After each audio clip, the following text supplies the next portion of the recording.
I don't know if you'll be able to hear him on this.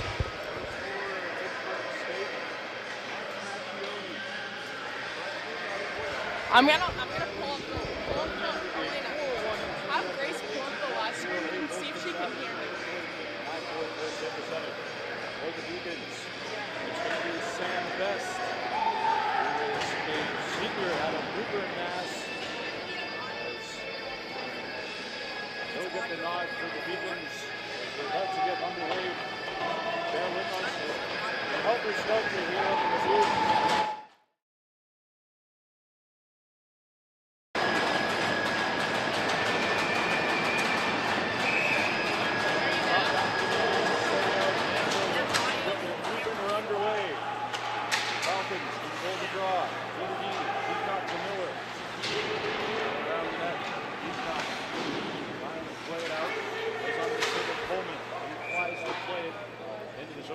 Up and out of place with a quick whistle. Good start things early on. Well, bit of a break over the holidays for the Beacons. They're coming out a 3-2 overtime win over Maria College. Face off to be back at center ice. Not getting practice? No, I'm working on it. He's back against Mike Manzo once again. Coach Steve Fuller for the Falcons, 7 years something. The official talking to both coaches. We'll do it again. Manzo wins the faceoff after Coleman. Coleman looking up ice. Tries to trip it through a freezing. That one's knocked the other way. Lazio tried to play it up. That one gets knocked back, and a penalty coming up here against the Beacons. Lazio looks like he's going to go for a hook. So an early power play opportunity here for Fitchburg State.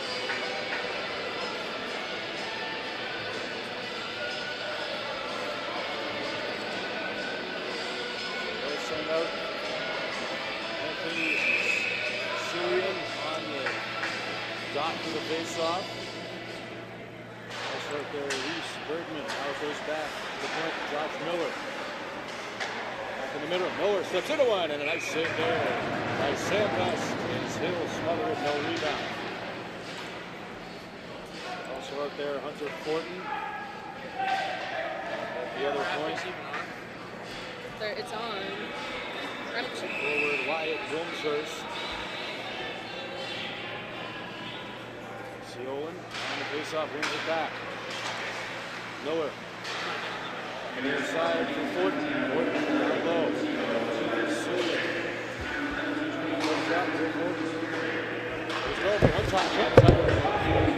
Connected. I mean, it's showing on the machine.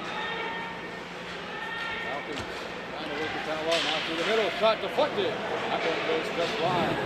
Eagles jump on it. And that one's sent all the way down the ice. Nice play there.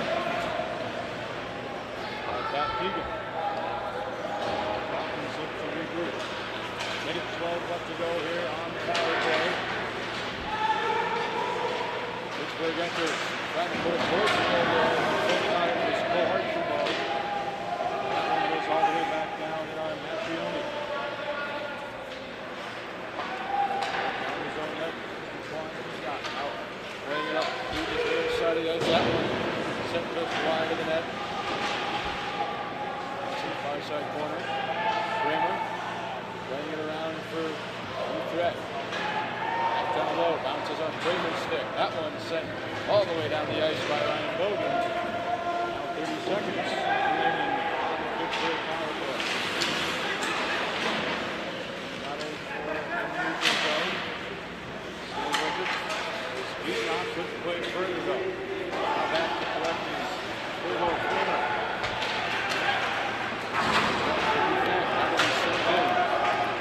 10 seconds of the Falcons penalty. They'll get a change. But doing a nice job on the first checker is Anthony Scalia. Stevens to speed on the outside. Restart the computer. Have we done that? Restart the computer? Yeah. We started the computer. Seriously, haven't we started the computer? No. Nothing. It was Hugo. Okay. Stays with it. Fingers it down low. Origin. Very Dugan trying to throw it back. We got audio on the broadcast? That's what I'm sure. There, that one's sent all the way back down the ice, and this will be an icing. 17, It's mostly just like 4 to camera go, audio. open period, no score. Well, he's just not Fitchburg loud enough. had an early power play. The Deacons did a real strong job filling it off. This shot. He's just really quiet. Why don't Left. You can like hear the background. Yeah. So I think that camera for audio. shouldn't be here?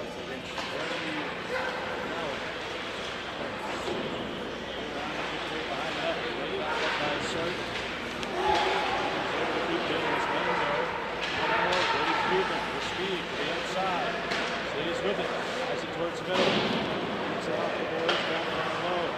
Lifting now with it. The outside of the face off that, back towards the middle. He's got the far half wall and the net comes off. As you see, Max Macchione complaining to the official.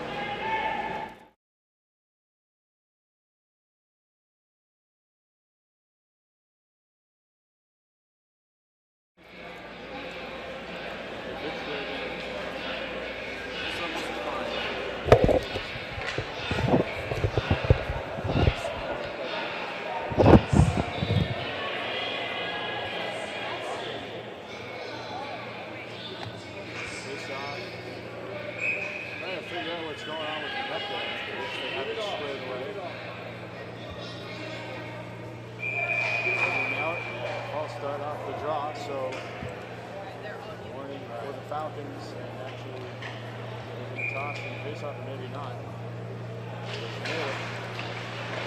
Fitchburg controls off the ball. Out. Turning pass and puck. Loose. And a swat. That one towards goal. Hit a skate front base to the field side corner. Big chance for the Beacons. Houses who threw it towards the goal. Yeah, the next game should be. Now back the other way. Matthews throws it on goal. A nice save there by Macchione. So the Beacons is establishing a little bit of offensive zone time here after they kill off their penalty early on. 16-15 now to go. First period. Alright, you're out. Here in this 57th annual non-control tournament.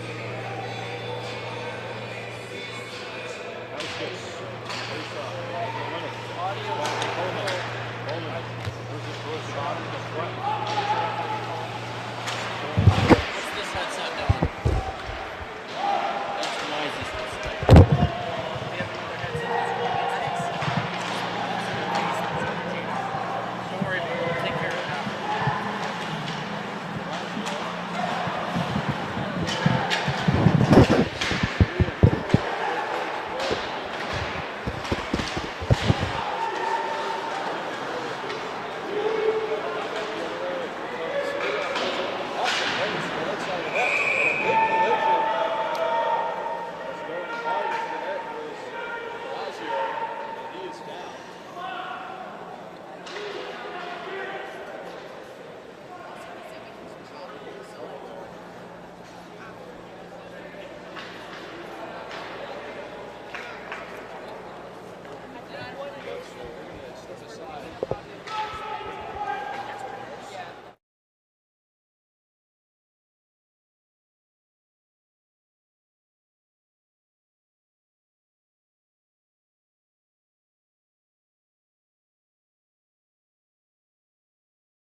And we're back here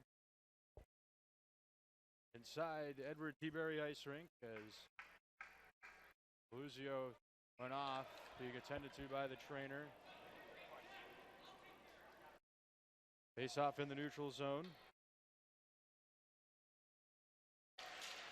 Hugans wins the face-off, goes to the far side. Keegan will pick that one up, plays it in on the goaltender Macchione, and he'll decide to hold it for a whistle.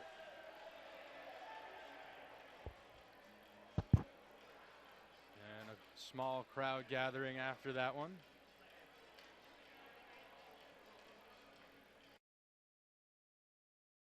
So the face-off in the Falcons' end. Coogan against Couthiet on the draw. Coogan's able to win it. Second draw in a row. Now down low. Bordeaux centering pass. Goes back the other way, back to center. Keegan turns and wheels it right back in. Goes around behind the net. Collecting it there was Josh Miller.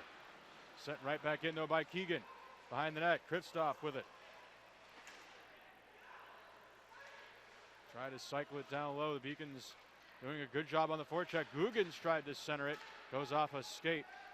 And collecting it is Bergman and back the other way. Big collision there. Keegan stapled Hunter Fortin. The far side. Falcons couldn't stay with it. Back the other way. Devin Moran throws one towards the net. That one goes wide on the glove side.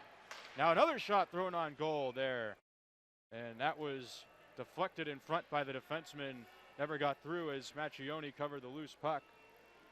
But a good idea there by Davis Browning to get the puck to the net. Beacons leading in the shot department 4-3. And they've had a shot mentality early on in this one as Manzo wins the faceoff. That one by Browning, throw it on goal, blocked away by Macchione. Now up top, sent in by Bogan, goes around the kick blade. Browning pinching in, couldn't stay with it. That one sent back to center. Keegan now in a race with it, able to get there first and chip it back to center. Clifton leaves it for Manzo. That one goes off the skate of Grady Friedman, goes all the way down, so no icing. Keegan back to collect, gets it to Browning. He wheels it up through the neutral zone. Stepping into that one was Nolan Sargent, though. Back the other way. Here's Toivo Kramer. Centering pass, back door. What a save by Sam Best. Spectacular. Going from his right to his left. And he gets a little bit of a stick tap there from his opponent, Cole Archambault. But Sam Best with a big save early on. And it was Oliver Cookson who we eventually robbed on that opportunity. Good puck movement by the Falcons, but Sam Best coming up big on that. Beacons able to control the ensuing faceoff. Coleman tries to play it up. That one's chipped out but sent right back in by Sargent. Ty Matthews with it. Gets it through the middle. Chance, that one sent towards goal, gets blocked on the opportunity by Duncan. He can stay with it though. That one gets deflected towards the middle, sent back out the other way. Now with speed. Malin couldn't stay with it. Coleman swoops in. He absorbs that puck. Now back the other way.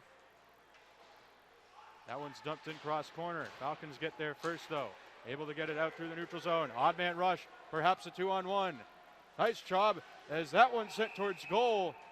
But a great job defensively there by Krapinski, who laid out, preventing that centering pass. And once again, the net off its moorings, so we've seen that at both ends of the ice. But two good opportunities off the rush by Fitchburg State. And because the net came off, the faceoff will come to the neutral zone. Bankowskis in Couthiet. Bankowskis able to win it. Keegan tries to play it through the middle. Can't. Roland. D to Keegan. Keegan hits Bankowskis through the middle with speed. Bankowskis to the goal shot. That one goes just wide on the glove side of Macchione and deflects off the glass and out of play. So the Beacons get their best chance of the afternoon. As Keegan sprang Cole Bankowskis, who had all sorts of speed entering the zone and was able to beat his man. And a shot just airmailed over the glove side of Macchione. The faceoff will stay in the Fitchburg zone. Bouthiet able to win the faceoff. Now Gignac plays it through the middle. Nice move there by Fortin. Centering pass, that one got blocked away by Best. Sam Best, another save. Back the other way. That one's dumped in. As the Beacons look to start a forecheck. Pankowskis, centering pass, and it goes just over the stick of Gino Carabelli, who is in a good location.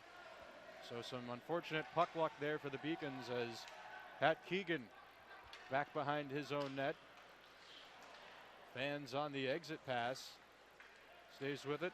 Fans on that pass as well. And now an opportunity the other way. Wilbster's the shot. Saved by Best. He thought it went behind him, but he's able to squeeze it for a whistle as another crowd gathers briefly after the play. But Sam Best has been up to the task early on. 12:03 to go, opening period. Both teams trading chances in the last 5 minutes. It has been Fitchburg who has had more, but all high scoring or high danger scoring opportunities nonetheless. Guggen's able to win that face-off. He banks it off the glass and out. Back to get it is Trenton Skaggs. Skaggs pulls up, back behind his net, backhands it. That one's deflected back out to center. Right there to get it, though, is Browning. Browning plays it to Bogan. That one's chipped in by Owen Bordeaux. Puck takes a funky bounce off of Stanchion as Manzo off the bench tried to play it through the middle but couldn't. Now back the other way. Macchione chips it in. That one's wheeled around by Bogan to the far side. Clifton now exits the zone. Tried to backhand it towards the middle. A nice defensive play, though, by Anthony Salian. That one fired off the crossbar by Coleman. My goodness, what a shot by Blake Coleman, the defenseman. Now back the other way. That one thrown towards goal, and a nice glove save by Sam Best. As Cole Archibald tried to wrong foot him, but Best stayed with it and was able to glove it. But back at the other end, a great opportunity by Blake Coleman. You mentioned the defenseman, Junior, got a great pass, had all time in the world to shoot and just rang it off of the bend in the pipe as Fitchburg will control the faceoff. Back to get it, Josh Miller. Reverses it for his partner, Gignac. Fitchburg having a little bit of trouble getting it out as they finally do. Back to center, but it goes right onto the stick of Ty Matthews.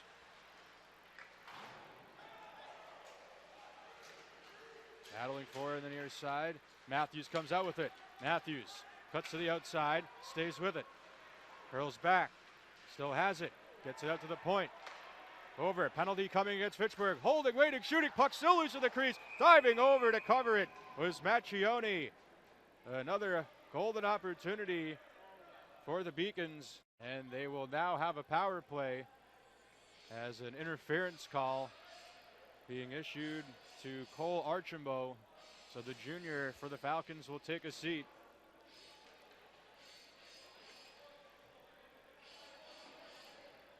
And the unit sent out by head coach Peter Belisle. Mike Manzo at center with Clifton and Moran on the wings. Coleman and Friedman at the point. Beacons win the draw. Coleman to Clifton. Down low. Nice move by Manzo. Good job protecting the puck. Gets it to Moran. Now up top to Friedman. Friedman down low to Clifton. Had some trouble with it. Able to get it. Tried to backhand it down low. Coleman tried to throw it towards the goal. He fanned on it, and it goes back to center. Clifton.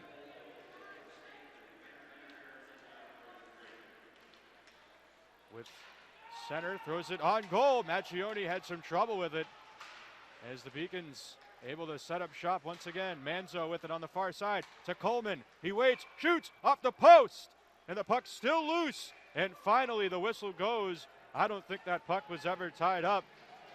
Coleman hitting his second post of the period in just about the same area from where he hit his first one.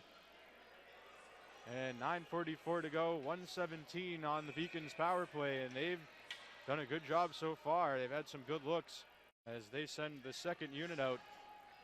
It'll be Googans with Walker, Duncan, and Roland and Matthews at the point.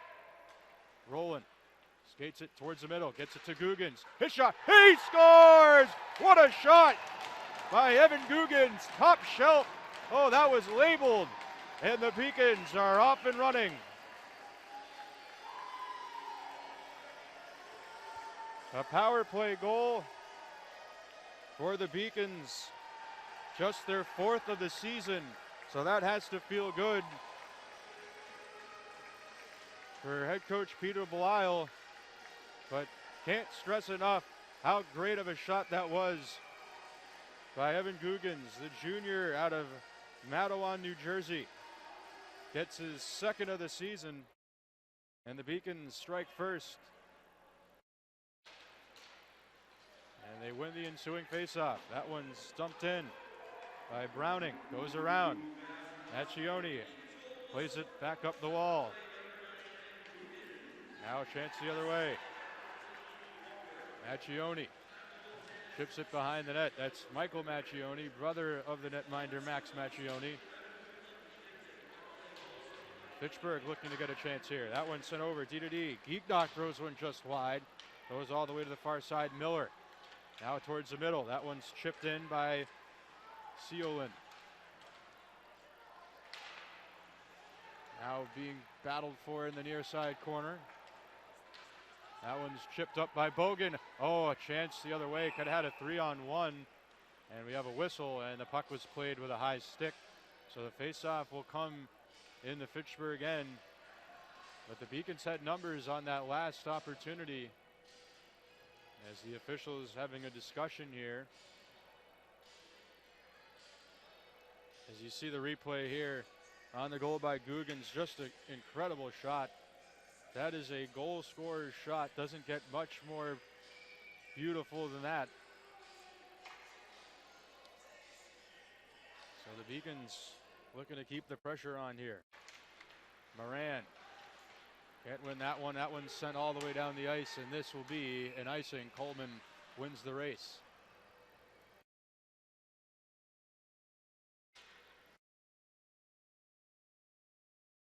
So the face-off back in the Fitchburg end.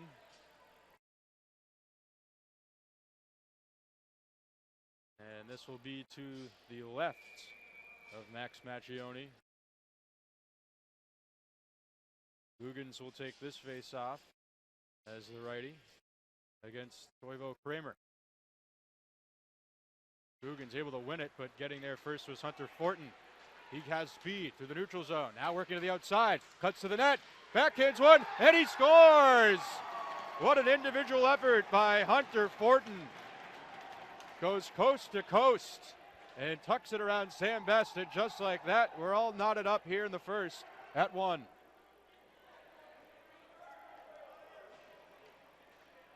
So the senior out of Westerville, Ohio, played his junior hockey for the Boston Bandits right here in Bridgewater, Massachusetts. Who I also played my junior hockey with. Not that anybody watching this broadcast cares, but always good to see a fellow Bandit doing good. As the Beacons look to answer as the puck tied up in the neutral zone. So we've seen 2 highlight reel goals in this first game of the Codfish Bowl. Stay tuned as Albertus Magnus will take on Tufts at 4:30 in game 2 of what is compared to the Beanpot as the Division III version, as another entry there by Fortin is offside, so the faceoff will be in the neutral zone in front of the Beacons bench.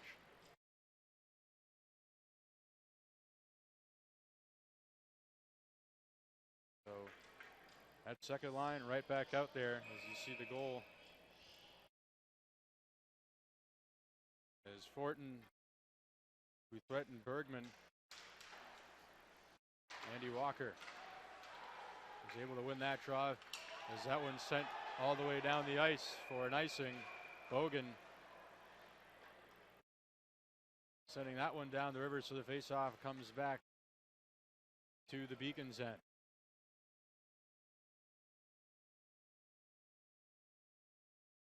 Same lines will stay out. Walker and Bouthiette on the draw.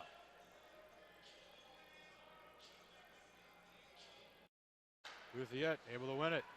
Bounced off the stick of Fortin as the Beacons exit. Duncan sends that one in. Rides the kick blade around the net. Getting there first was Skaggs. Tried to reverse it. Good job there on the forecheck by Alex Duncan, who's battling for in the corner. Matthews comes out with it. Now up top at the point. Bogan a shot. Puck's loose in the slot. Trying to wheel it towards goal was Duncan, but it goes wide and sent back to center.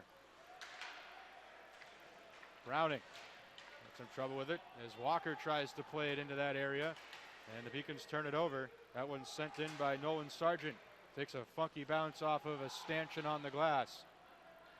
As trying to chip that out is Walker. Couldn't. Now comes to Browning. Browning reverses it for Bogan. Bogan makes that one off of the near side half wall. This one will go all the way down. No icing though. Must have hit a Fitchburg State player. That one thrown towards the middle. Cross corner dump in by Bankowskis. The Beacons tag up, so no offside. Goes to the far side now. Nice job there by Banks. Bankowskis now with it. Curls towards the middle. Gets it to Coleman at the far point. He'll just bank it around the kick blade. Now Beacons trying to establish a forecheck, but Fitchburg able to get the possession back. That one's sent back all the way down as Krapinski played it along. Beacons making a change. Off the bench is Bordeaux. That one's sent back in. No icing. Coleman back to collect. Coleman with plenty of space through the middle of the ice. Rips one in on Max Macchione. And Macchione had to squeeze the knees for that one. And he'll take a whistle with 5:41 to go in this first period. We're all knotted up at one. Beacons striking first on the power play by Evan Guggens, and then Hunter Fortin going end to end on a beautiful individual effort, tying the game. As the Beacons control the draw. That one's sent down low. Bordeaux behind the net, battling there. He's stapled against the boards. Guggens swoops in and finds the loose puck. Guggens up top. Keegan throws it intentionally wide. Rebound chance. Big collision at the side of the net. Bordeaux to Guggens. Centering pass. That one sweep just wide by Guggens at the near side post and sent back the other way and back to center by the Falcons. It was Archambault, and a big collision there between him and Guggens, who gingerly goes to the Beacons bench. That one sent back to center. Manzo had a little bit of trouble with it. Now back the other way, Archambault hits Cookson on the wing. Tried to center it for Archambault, but it goes right into the stick of Manzo. Now Clifton back the other way, enters. Clifton to the outside, stays with it. Tried to backhand it in front to Friedman, but it got disrupted. Puck comes back up top on the far side. Bogan, he'll play it around. Getting there is Browning, battling for it in the corner. The defenseman pinching in as Fitchburg will come out with possession. That one's left off for Nolan Sargent. Archambault tries to play it through the middle. Another big collision. Back the other way though. Grady Friedman enters to the outside. Waits. Goes to the backhand. Centers it. And a nice glove save by Macchione, as that was probably going wide, but a nice effort there by Friedman. And it's been a very even hockey game thus far. Shots 9-8. Currently favoring Fitchburg State right now. There's another offensive zone faceoff. As that one's won by Bouthiette from Walker. He'll chip it back to center. Goes right to Delazio, who's back on the ice after leaving earlier, looked like he took a stick to the head. So good to see him back out on the ice. As that one sent in. Miller being rid heavily by Matthews on the far side. Walker now battling, but it comes back out to the neutral zone. Getting there first was Bergman as he took a hit from Coleman in the neutral zone. Coleman now tries to receive the pass, and returning the favor was Bergman, and he's going to get a retaliatory penalty, I believe, for going after Coleman. That'll be the case. So it was Coleman in the neutral zone who delivered the big hit on Bergman, and Bergman came back with a vengeance, but got a little bit too carried away, and he'll take a seat for 2 minutes, getting called for interference. So the Beacons with a power play opportunity late here in this first period. They already have one power play goal on the beautiful shot from Evan Guggens. Top unit out there. Manzo with Moran. Clifton with Coleman and Friedman at the points. Coleman with it, walks in, holds, broken stick, partial 5-on-3. Friedman backdoor, just misses. Oh, he had all the time in the world to shoot, and now a 2-on-1 opportunity the other way. And a great job on the back check by Coleman, but staying with it on the chance was Michael Macchione, just couldn't thread the needle on the second opportunity. Friedman through center ice, enters, protecting the puck, gets it to Clifton. Clifton holds, back to Friedman at the point, back to Clifton, down low. Moran chips it back to Clifton. Now to Friedman up top. Friedman walking towards the face-off circle, leaves it for Clifton, who walks in, he shoots. That one's blocked by Geeknock. Down low, Moran plays it back for Clifton. Now back to Moran down low.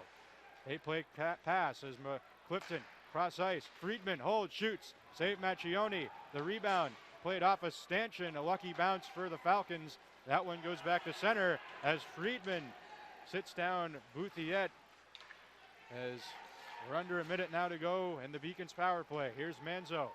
Manzo to the outside, pulls up, waits. Tries to throw it across, does, gets it to Walker. Centering pass, was looking for Duncan and it just went by him. Manzo plays it. Roland, cross ice, Walker dancing with it, loses his balance, able to keep it in momentarily, but then eventually sent all the way down the ice by Bouthiette. The Falcons will get a change. Final 30 seconds of this Beacons power play.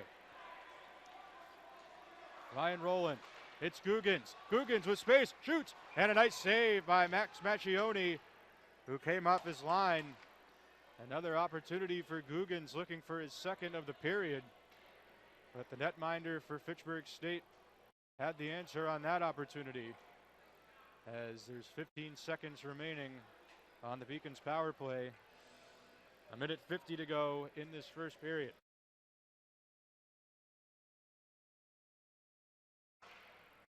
Cole Bankowskis on the faceoff with Cole Archambault. It's a stalemate. Back to center, as having trouble with that was Browning. That one's sent in. Beacons look to get a forecheck going. That one's sent right back to center though. Bogan sends it right back in. Out to play it. Macchione tries to play it across. Big collision behind the net. Beacons able to get it back. Bankowskis centers. The net coming off once again for the third time. The net off its moorings. And a tough break for the Beacons because they had a good opportunity brewing there. And the faceoff will stay in the Fitchburg end, but the Beacons were cooking. And that gets interrupted due to the net coming off.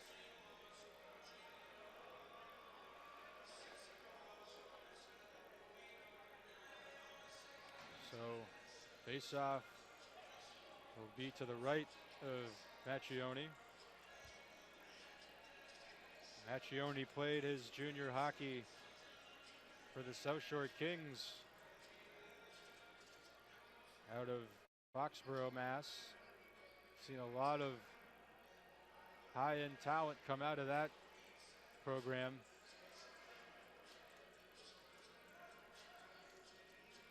As the officials trying to fix the right peg of the left peg rather of the net there that keeps coming loose, and looks like they, for the moment, have found a solution. So 1:24 to go, first period. We're tied at 1.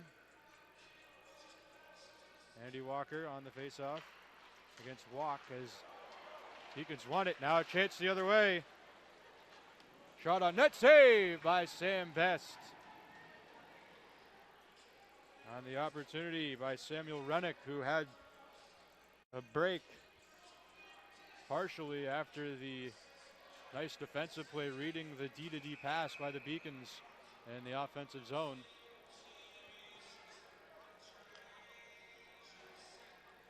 So Seolin and Manzo on the draw. Manzo able to win it. Andy Walker with it. Hits Manzo on the wing. Manzo with speed enters the zone. Goes one towards goal. That one blockered away by Macchione. Walker stays with it. As Duncan tried to get there, that one sent back to the near side as we're into the final minute of this first period.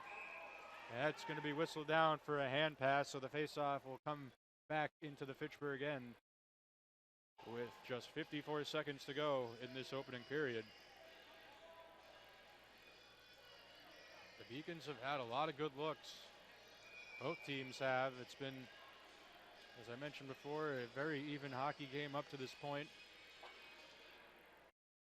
Guggens, Seolin. That one, Guggens tried to go right to the net, went just wide on the blocker side. That one reversed behind the net by Gilbert. Trying to play it through center. Guggens able to knock that one away. Goes back for Krapinski. Krapinski with a nice reverse hit there on Seolin. Now another centering pass up the giveaway. Fortin had a nice chance, but Best answered. Now back the other way. Bordeaux with speed, has Moran. Bordeaux shot gets blocked. Moran throws it towards the goal, and covering that loose puck was Macchione with 22 seconds to go. As the Beacons, once again, getting bailed out by their goaltender, who's been spectacular thus far. And it was Hunter Fortin who had the chance, who has already scored. As Manzo had some trouble on the draw as Fitchburg controls. That one's sent back to center. Now with speed, Guthiet down the near side. His shot gets blocked by Browning. Now going hard to the ice there was Bergman. That one thrown towards the goal, and Best able to find it. And once again, no rebound as the Beacons netminder will take a whistle. 4 seconds remaining in this first period. So this is an important face-off here for the Beacons. You don't want to have any last-second opportunities given to Fitchburg here. As Walker on the draw, able to win it. Keegan with it, and he'll just eat it against the corner. Smart decision.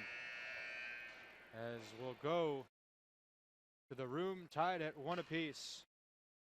A real strong first period for the Beacons. For both teams, really, it was back and forth hockey. Both teams with ample opportunities. And we're going to go to the room with a 1-1 tie. Both goals as well.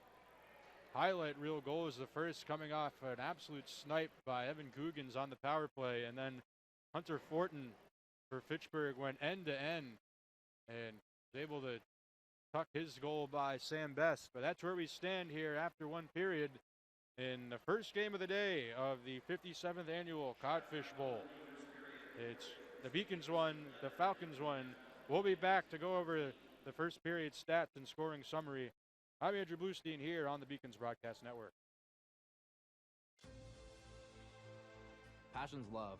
Passion is love for what you do. Because I think when you face challenges, it comes down to how much you want it and how much you love it. Passion is what keeps you going forward. Seeing so many people that were like-minded and so hardworking in their sport and academics, being surrounded by like-minded people makes you want to be more passionate. I think it pushes you to a different level that maybe you didn't think you had. And you can do the best of both worlds and love all of it. Proportion to me is the lived experience of our Division III student athletes. They balance life from an academic perspective and the rigors of competing at a high level, bonding with teammates, and building lifelong friendships. But they also are involved in their communities. They work jobs and internships and volunteer. They've learned to be resilient. Diverse experiences are setting them up for the future. Passion's love. Proportion to me is the lived experience of our Division III student athletes. They balance life from an academic perspective and the rigors of competing at a high level, bonding with teammates and building lifelong friendships. But they also are involved in their communities. They work jobs and internships and volunteer. They've learned to be resilient. Diverse experiences are setting them up for the future. The 5-campus UMass system is the university that educates the workforce of Massachusetts. We recognize that we are truly here for a reason, and that recognition inspires us and drives us every single day. Responsibility is being accountable for your words and actions, first and foremost. It also is an obligation to be a positive influence in the communities around you. Being in a D3 program, you're going to have lots of different opportunities. You're not just an athlete, you're also involved in student life. Your academics are extremely important. We give a lot of our student athletes responsibilities right from the start by giving them leadership opportunities, by having them engage in the community, be a positive influence. That's being a responsible person. I believe sportsmanship is it's a mutual admiration and respect for your fellow competitors. We all go through a lot to reach the point where we compete against one another. It's important to realize that. So once we're finally on the field or on the court or on the starting block, we look at each other as fellow human beings and not just competitors. Being able to recognize the hard work that other athletes are putting in creates a more positive and inclusive environment. Comprehensive learning is being able to adapt to experiences and apply the things that I learned. Being an athlete and juggling academics helped me grow as a person, and things that I've learned, I was able to apply it in another field, putting them into everyday life. Developing comprehensive learning helped me prioritize certain things to make sure I get to where I want to be. Paris changed my life, and I got there through UMass. Those very specific seminal moments in Paris, the subway. A man in a tuxedo walked in and a woman in a long gown. And it was stunning. It all hit me. It was like a lightning bolt. There was this world of beauty and style that I wanted to be a part of. That was the beginning of the journey. And that all came through the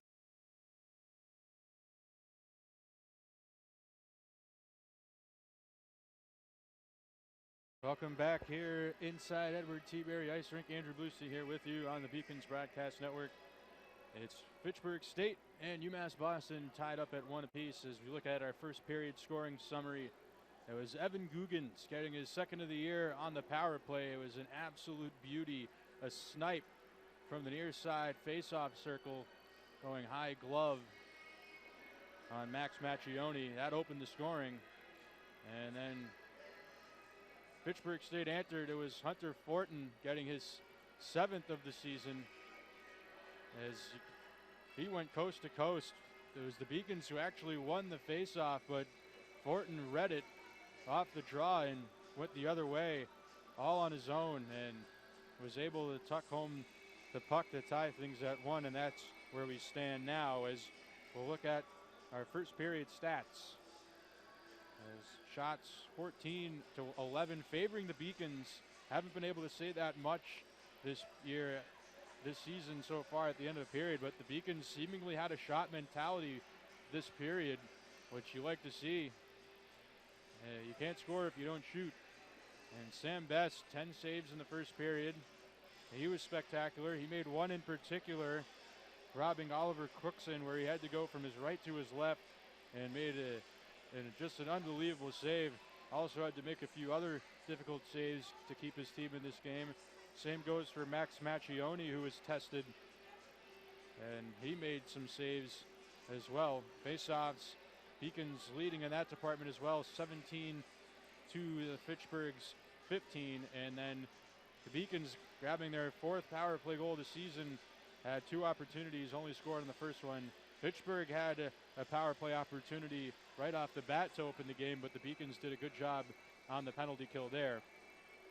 You see the penalty, the Beacons 2 for 4 minutes. Fitchburg has 1 for 2,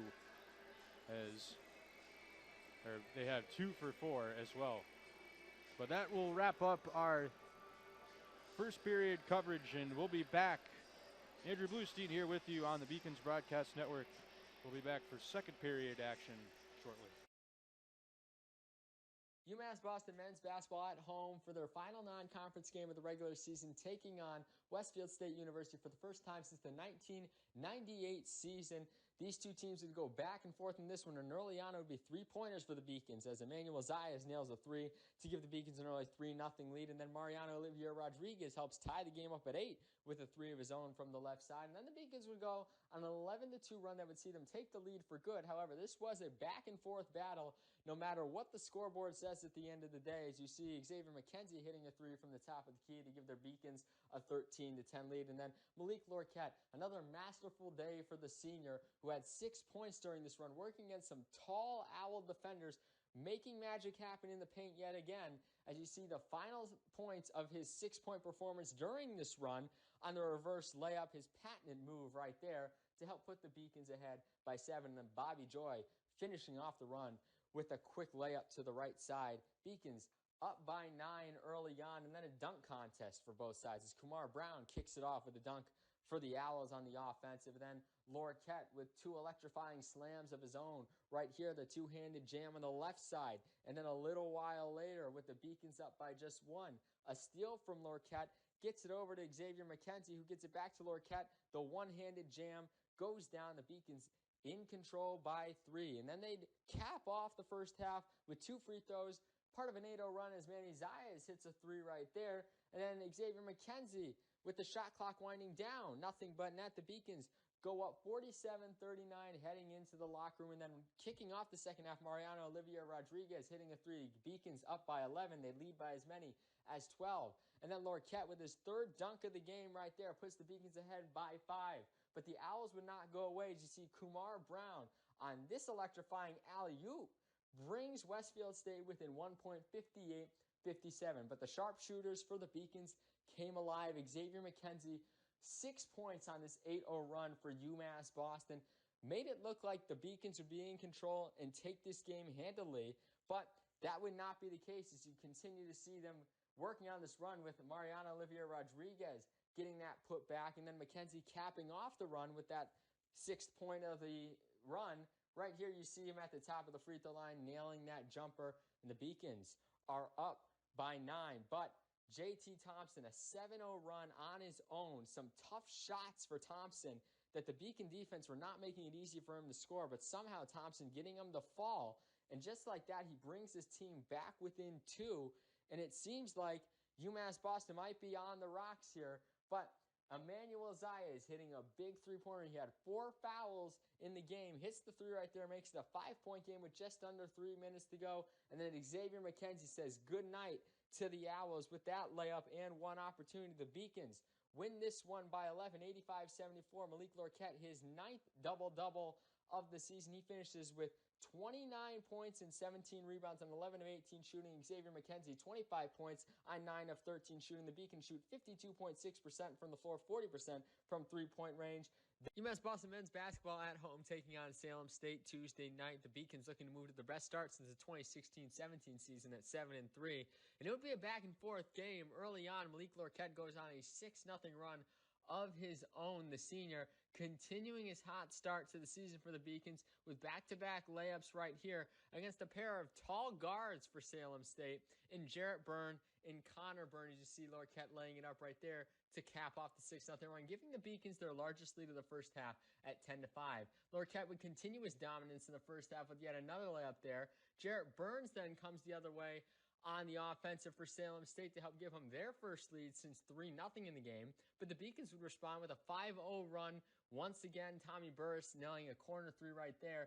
And then Emmanuel Zayas, who has been hot shooting lately, gets that layup to fall there. The Beacons back in front. And then Connor Byrne would go on a 4-0 run for the Vikings with 2 baskets right here. Helps them reclaim the lead 30-28. but the Beacons would continue to battle back, and a 6-0 run right after that, emphasized by that Malik Lorquette dunk to start it, would help the Beacons go back ahead by 4 points. That would be what they would go into the halftime leading by, 40-36. You see Emmanuel Zayas nailing this fadeaway jumper before the end of the first half. But the second half would be a back-and-forth battle to start. Burris leading off the second half with that mid-range jumper gives the Beacons the largest lead up to that point at 6. A 6-point game with about 12:30 left. Jaden Castillo hits a three-pointer, drops that Beacon lead down to 3, and then Castillo with another jumper right here is going to make it just a 2-point game after a 3 on the other side for the Beacons. As time starts to wind down in the second half, the Beacons go on a little bit of a run. Manny Zayas hits a 3 right there, giving them an 8-point lead, and then Malik Lorquette off the steal lays it up and in. It's 71-65 up to this point. And then Mariano Olivier Rodriguez hits a 3, and the Beacons in control by 9 points. Xavier McKenzie really putting this one away with 3 minutes to go. Hits this jumper. The sharpshooting Beacons shoot 50% from the field yet again, 40% from three-point range in this one as they go on to win 87-78 over Salem State, moving to their best start since 2016-2017. The Beacons will look to move into their best start under head coach Jason Harris on Thursday night against Westfield State. Tip-off scheduled at home for 7 o'clock p.m. UMass Boston. Passion's love.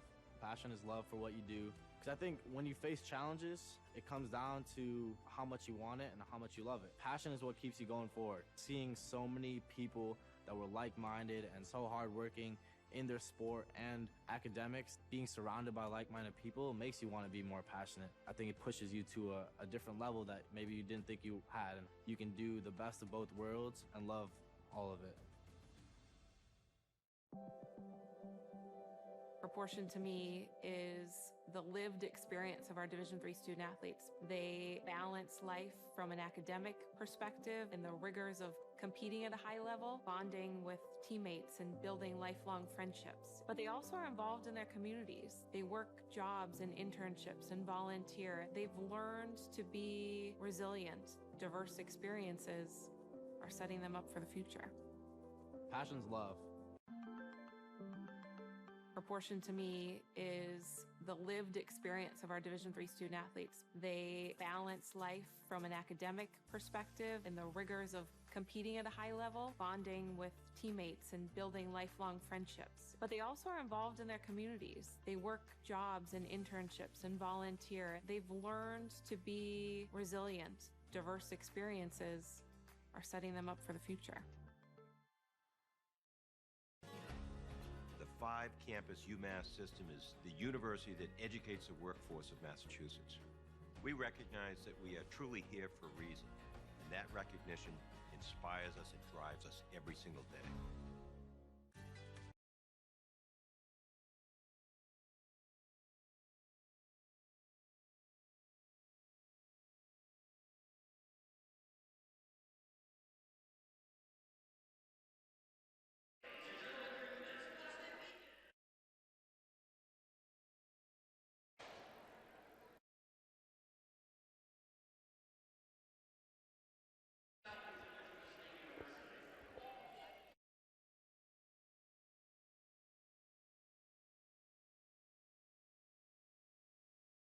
And welcome back inside Edward T. Berry Ice Rink on the campus of UMass Boston for 57th annual Codfish Bowl action, game 1 of this tournament, as the Beacons of UMass Boston are knotted up with the Falcons of Fitchburg State going into this second period. Andrew Bluestein here with you, flying solo on this Thursday afternoon. Glad you could join us here on the Beacons Broadcast Network. Just a reminder, game 2 coming up at 4:30 of the Codfish Bowl. Albertus Magnus will face off against Tufts as we're about to get underway here. Second period action. Manzo able to win the face-off. Grady Friedman takes a hit there from Bouthiette. Tried to send it in but couldn't. Friedman tries to play it ahead. That one's whacked back to Coleman at the Beacons blue line. Goes D to D. dumped in by Delosio. Played through the middle of the ice. Guthiet with speed, turns it over. Friedman backhands it to Manzo. He couldn't handle it. Friedman stepping up. Guthiet throws it towards goal, blockered away behind the net by Best. Coleman tried to play it through the middle, goes off his skate. Deluzio tried to exit the zone, couldn't. And I believe we're going to get too many men on the ice call here against Fitchburg, or the officials will talk about it. Maybe not. But the faceoff does appear to be coming outside the zone, so no penalty.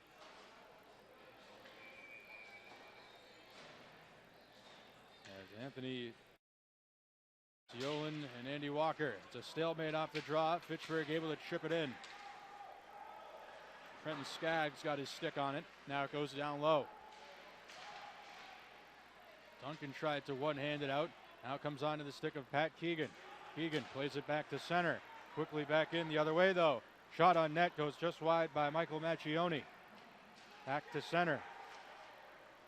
That one cross corner dump in attempt by Skaggs. Gets knocked down by Keegan.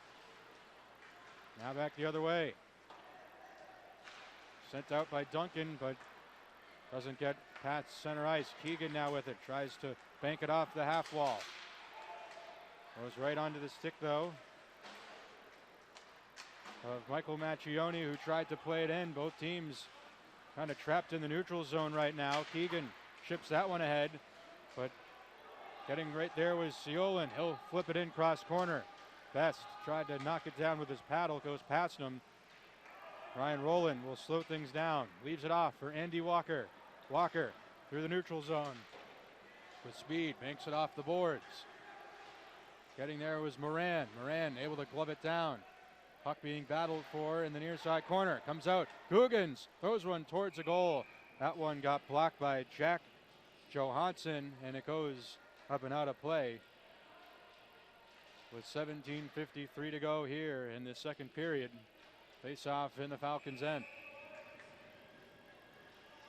Googans and Kramer on the face-off. Evan Googans, the goal scorer for the Beacons. He wins the face-off. Bogan tried to throw it towards the goal. That was blocked by Kramer. Back the other way. Cookson tried to play it ahead as Archibald collects, but it's offside. Fitchburg has to tag up. Back the other way. Bordeaux sends it in. Has Moran on the far side. Shortens his stick as he tried to absorb that puck, but it gets sent back to the Beacons' end. Back to get it is Davis Browning. He'll play it back to center, and it goes right onto the stick of Oliver Cookson. Cookson finds the loose puck and will just slap that off of the far half wall. Beacons control though. Bogan on the near side to Moran. It's Bordeaux through the middle with speed. Bordeaux fires, gets blocked. Puck stays towards the hash marks and sent back the other way, back to center. Now an opportunity. Kramer has Cookson going to goal. Good job by the Beacons on the back check with Layers. Has another chance here as Tuminas tried to maneuver towards the net. Fitchburg on the attack.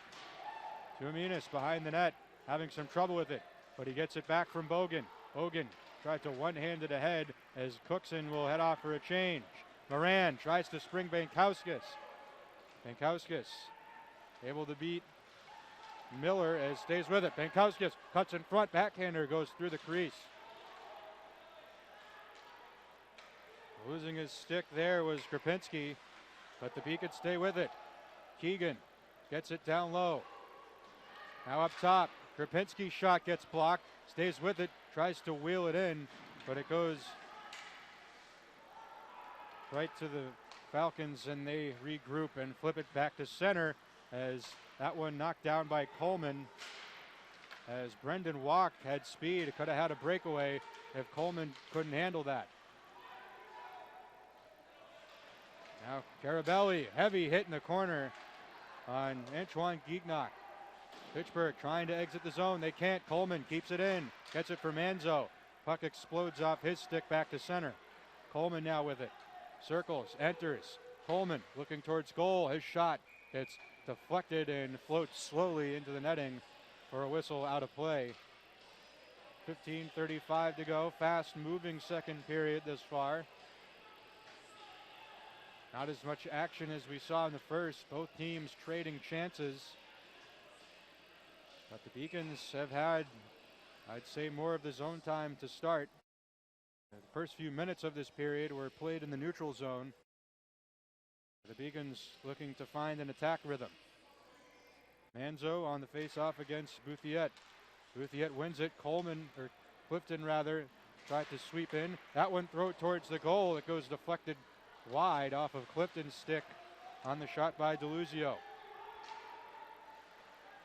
Brady Friedman rescues the puck momentarily, but it's sent back the other way. Hunter Fortin had speed, but he lost an edge as Falcons will have to tag up. It's offside, dumped in. Sam Best out to stop that puck as Ryan Rowland through the middle. Brady Friedman dancing his way into the offensive zone. Pulls up on the inside. Stays with it. Banks it off the half wall. Gets it down low. Manzo had trouble with it. That one's sent back to the blue line, but a nice job by Rowland. He'll send it back in. Manzo staying with it. Now Clifton backhands it. Rowland throwing it just wide on the stick side of Macchione. That one sent back in. Manzo couldn't handle it. And collecting it there is Skaggs, and he'll play it all the way down. No icing. As getting there first was Rice Bergman. But Ryan Bogan able to dig it out. Clifton plays it to Ty Matthews, who had trouble with it. But now Bogan, the defenseman, tries to one-hand it ahead. Couldn't. Matthews finds it. Able to get it just past the Fitchburg blue line, but they're back the other way. That one's sent in. Back to get it is Browning. Bogan now. As Fitchburg looks to set up shop. It's Wilmshurst with it, being bothered in the corner. Now it comes up top. Johansson over. That shot by Gilbert, sticked away by Best. Another shot thrown to the side of the goal, and Best will take a whistle with 13:41 to go. Just approaching the midway point of this contest. Still 1-1. But both teams finding their rhythm here in the second period after a slow start. Both teams had trouble breaking out of their own end. And now they seem to have found at least some sort of a rhythm here. And it's the Falcons now who have the offensive zone face-off. Toivo Kramer and Evan Guggens on this face-off as officials trying to deal something out.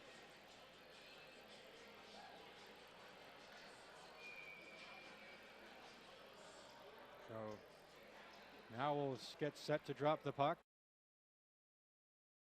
Guggens able to win the face-off. Bordeaux taking it back behind his own net. Bordeaux with speed. Shovels it ahead. Goes off of Moran's stick. Back the other way. Kramer enters. Tries to toe drag it. Perhaps looking for that shot using Coleman as a screen, but Coleman got in his way. Moran, perhaps a 3-on-2 the other way. Moran takes it to the outside. Has Guggens. Gets it to him. Back to Moran. Cuts to the middle. Shot. Gets blocked. Rebound. They score! Owen Bordeaux picks up the loose puck and roofs it. And the Beacons lead it 2-1. But what a job by Devin Moran, who stayed with it. Took it to the outside, entering the zone. Was able to leave it off for Guggens. And finding the loose puck was Owen Bordeaux to grab his second of the year. And the Beacons will lead for the second time. 13-13 on the dot to go in the second period. So we'll do it again at center ice. Spankowskis and Bouthiet on the draw. Spankowskis able to win. The Beacons control again. That one played in by DeLuzio is now on the forecheck is Carabelli. Stays with it. The big body forward tries to maneuver to the outside. Loses the puck. DeLuzio back to get it. DeLuzio gets it to Carabelli as He fishes that out. He'll send it in, and this will be icing as it was behind the red line.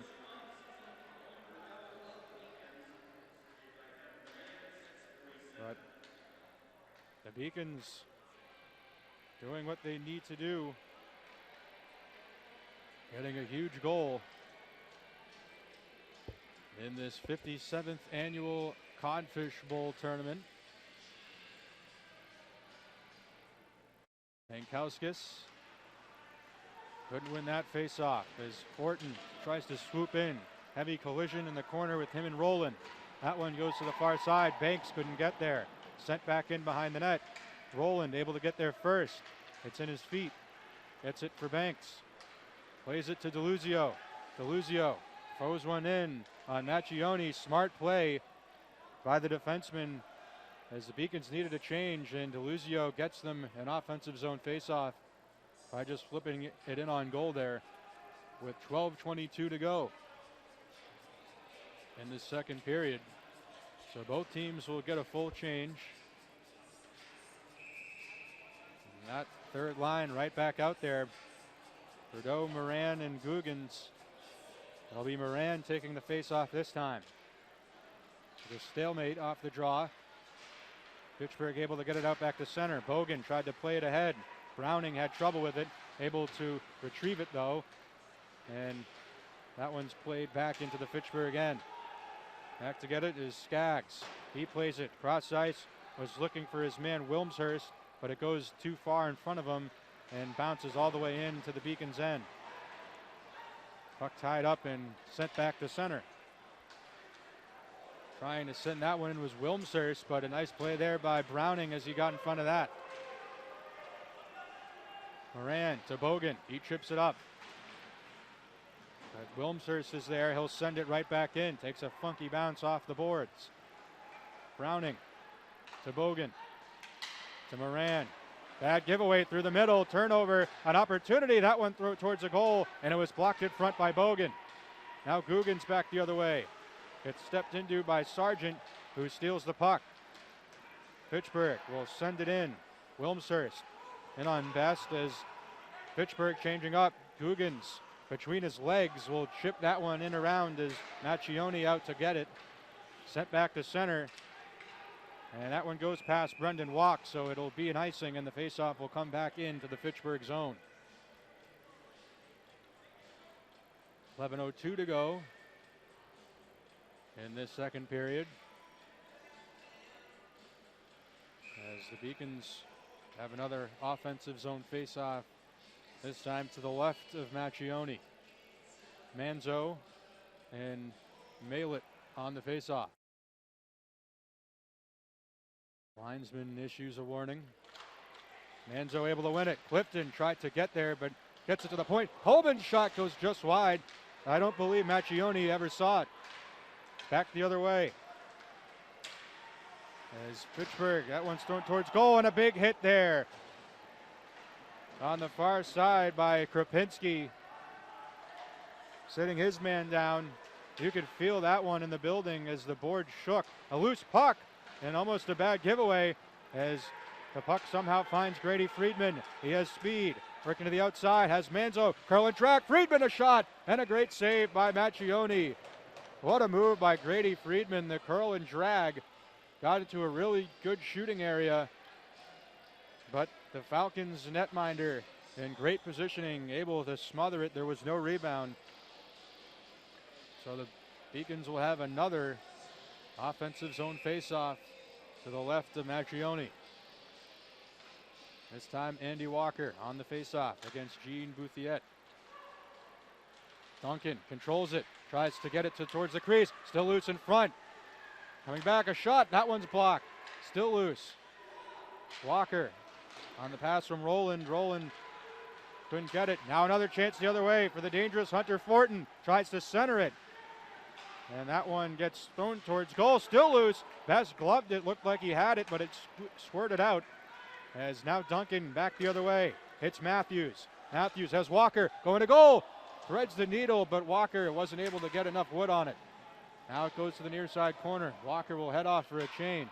That one goes up into the roofing of the building, and the faceoff will stay in the Fitchburg end. But now we're starting to see some up and down action as we're past the halfway point of this hockey game. Both teams with good opportunities, and the goaltenders have been spectacular thus far as well. Bankowskis and Kramer, so the two 12s will go head-to-head on the faceoff. Bankowskis wins it, back for Coleman, and we're going to get a penalty here. It's going to be Gino Carabelli for an interference. It was a pick play off of the faceoff. So Fitchburg will go to the power play. Not the penalty you wanted. If you're UMass, they seem to have all the momentum, but it'll be the Falcons who will head to the power play. They had one right off the bat in the first period, did not score, so another opportunity here. Ciolin won the draw, but it was whacked ahead by Bankowskis, and this one will go all the way back down the ice. Macchione plays it himself, but it goes right back behind the net as Miller now looks to move it up ice. Miller through the middle. Leone enters, has space, and that is going to be a penalty, I believe, on Reese Bergman. So Bergman's going to go for interference, and we're going to play 4-on-4, and that's Bergman's second penalty of the afternoon.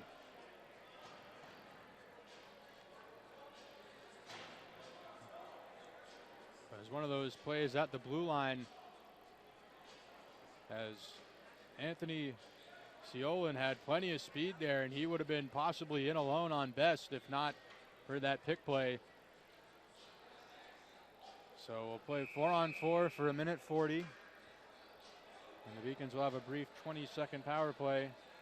So Manzo, Friedman with Coleman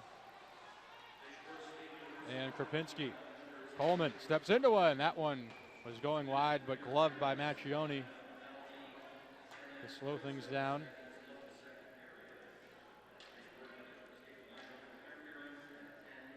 Beacons looking to stay on the attack. Manzo and Bouthiet again on the draw. Manzo able to win it. Coleman steps into one. His shot blockered away by Macchione. Tied up behind the net, or rather in the corner. Krapinski throwing it towards goal, but it goes wide. Back to get it is Coleman. Coleman looking for options up ice. Plays it in the middle off the skate of Manzo. Manzo able to elude his man there. Now Friedman gets it on the far side. Stops. Now takes it into the corner. Loops back towards the face-off circle. Takes it towards the middle. Leaving it off for Krapinski. His shot. Save. Rebound. The puck comes back out to the high slot and all the way back to center as Macchione lost his stick and everything there. But the Beacons couldn't capitalize. Friedman stays with it. Enters the zone. His stick goes flying. Is back the other way. A 3-on-2. Going to the goal. Centering pass. And a great defensive play by Bogan on the back check. Fitchburg staying with it. Puck deflects in the air. Andy Walker back the other way. Working one-on-one. Walker cuts to the middle. And a nice defensive job there by Skaggs to cancel him out on the one-on-one bid. 15 seconds to go on the 4-on-4, and the Beacons will have a brief 20-second power play if they can control possession. That one's sent all the way down the ice, and this will be an icing. So perhaps a gift here for UMass, as if they win this faceoff, they could have 20 seconds of power play time. As Bergman remains in the box. So it'll be Bordeaux and Guggens out there with Roland and Coleman, the two defensemen, as Guggens and Ciolin on the draw. Guggens. As Beacons are not able to keep it in, that'll do it for the 4-on-4. Free power play. Guggens sweeps in. Stays with it on the outside. Shields the puck. Has Coleman coming as a late man. shovels it to on the far side.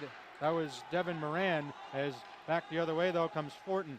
Fortin tries to cut to the middle and throws it on goal as Best will cover, and we're back to 5-a-side as Bergman exits the box with 7:19 to go in this second period. But the Beacons doing a good job in the 4-on-4 sequence. In particular, a great back-checking play by Ryan Bogan. There was a great opportunity for the Falcons cutting to the net. And Bogan able to cancel it out. Face-off won by Fitchburg. That one thrown towards the goal, saved by Best. Falcons stay with it. Archambault able to get it back out to the point. Skaggs tried to send that one in. Got knocked down, though, by Duncan. Duncan able to find it. Nice move, avoiding his man, and the puck rolls off his stick. Back to get it is Browning. Browning plays it around for Bogan. Bogan taps it up ahead with one hand. Duncan with speed, working against Skaggs. Duncan pulls up, waits, cuts to the goal, looks to center. It goes off of the skate of Skaggs, who is in good position. He plays it back the other way to Archambault. Archambault looking to headman it. Bogan able to get there first, but leaves it off for Kramer. Now another centering pass. Kramer stays with it, goes to the far side. Johansson, shot goes wide. Sargent throws one wide of the goal, goes to the far corner. Johansson pinching in as it's taken away. Ty Matthews now exits the zone through center, cuts to the middle, brings it in. Now flips it to the outside. Nice job by Ty Matthews on the individual effort. As now Carabelli comes in and picks the pocket of Kramer. Carabelli battling. Swooping in, though, is Sargent. He'll play it back to center as DeLuzio fires that one right back in. Fitchburg, though, exits back to center. Banks leaves it off for DeLuzio. DeLuzio tries to whack it ahead as the Beacons will look to regroup. Carabelli, one hands it ahead. Goes off his stick back to center. DeLuzio will send it in around. Macchione leaving it off for Sargent, who plays it back to center. Banks with it. Couldn't get it very far. Sargent now stays with it, enters the zone. Sargent gets towards the face-off dot, but Carabelli was able to muscle it back to center ice. That one sent right back in. And it's going to be an icing, as I guess the puck was behind the red line, so a break for UMass, and the face-off will come all the way down to the Fitchburg end. 5:09 to go, second period.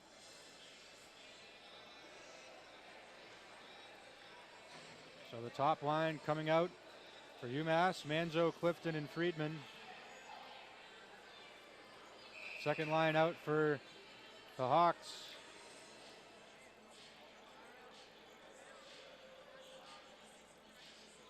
as Manzo and Bouthiet on the face-off. Manzo wins it. Coleman, his shot from the point goes wide.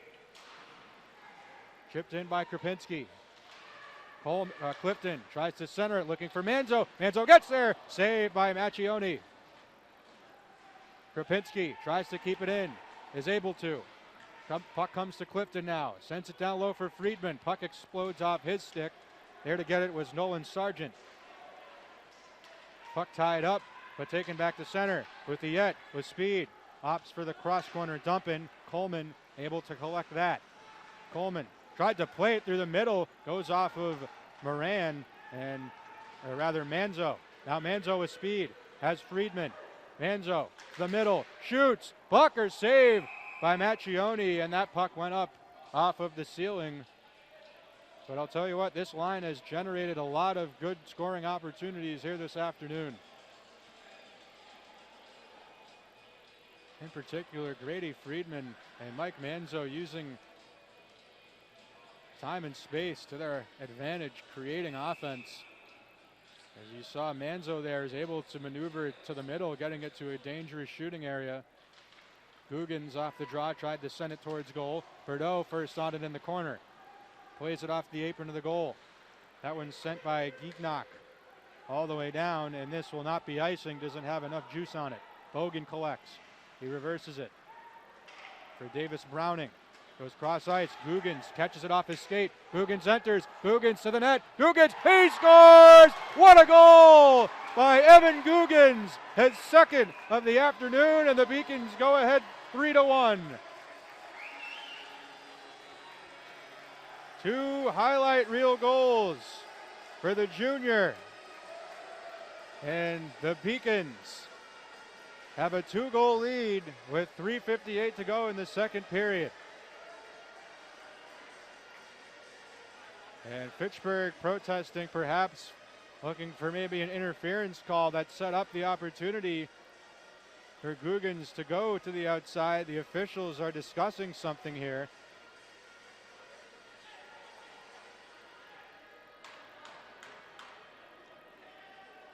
And it looks like things will stay the same. So the Beacons find themselves in front 3-1. Ty Matthews not able to win that faceoff as Fitchburg controls.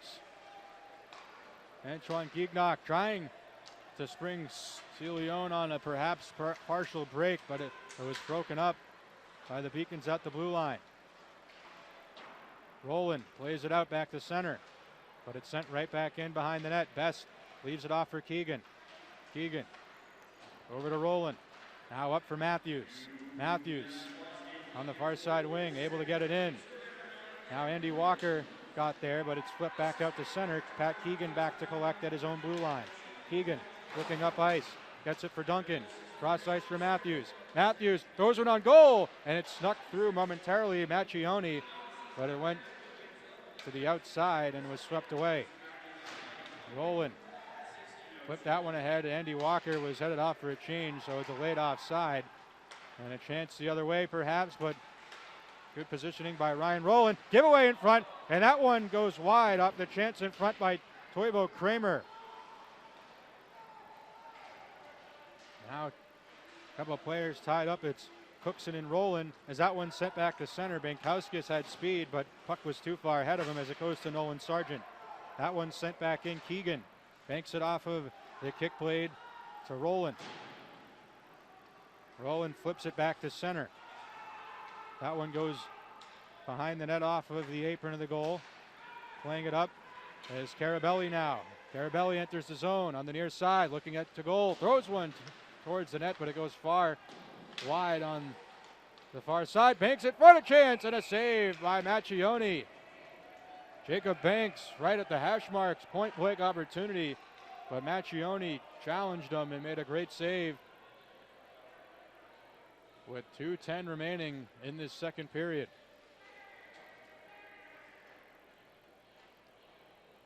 So the face-off will stay in the Fitchburg end. UMass talking over perhaps what they want to do off the face-off here. Manzo on the draw against Malett. So first line against fourth line. Manzo. Beacon's able to control it. Coleman out top, goes over Clifton to Manzo, out at the bumper, and that one goes just wide. Friedman stays with it in the corner. Manzo swoops in, gets bodied there by Malett as Fitchburg's able to exit. As stepping up there was Krapinski. Coleman back to collect in his own end. Under 2 minutes to go in the second period. Krapinski with speed, gets it for Manzo. Manzo couldn't stay with it, back the other way. Here comes Walk. Walk holds, shoots, saved by Best. The puck comes to the near side. Clifton with it. Clifton, nice move through the middle, stays with it. Past the red line, he'll enter. Tries to play it through Hunter Fortin, couldn't. Back the other way, Jeremy Malett got canceled out by Bogan. Manzo through center ice, loses it. Fortin with it, with speed, back the other way. Working against Browning, cuts to the net, draws a penalty.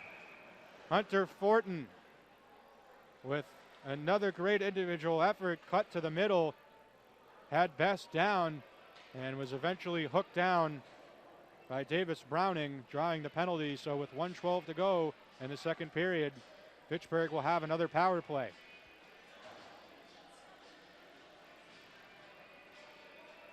So big opportunity and a big kill here needed by the Beacons. Fitchburg sending out Leon, Fortin, and Bergman. As their forwards, Wilmshurst and Miller playing the points. Fitchburg controls, but Beacons find it in the corner. That one's back to center. Final minute of the second period. Hunter Fortin, who just drew the penalty. Nice play by Andy Walker, taking the body as Fortin went to the ice and he lost the puck. Fitchburg stays with it though, back in the zone. Ciolin leaving it off for Fortin, or rather that's Wilmshurst. Now Wilmshurst with it, walks off the circle, shot goes wide. Goes to the far side, Josh Miller with it. Walks towards the middle, his shot deflected by the stick of Walker and goes up into the roof. So the whistle comes with 27 seconds to go in the second period. The faceoff will stay in the UMass zone.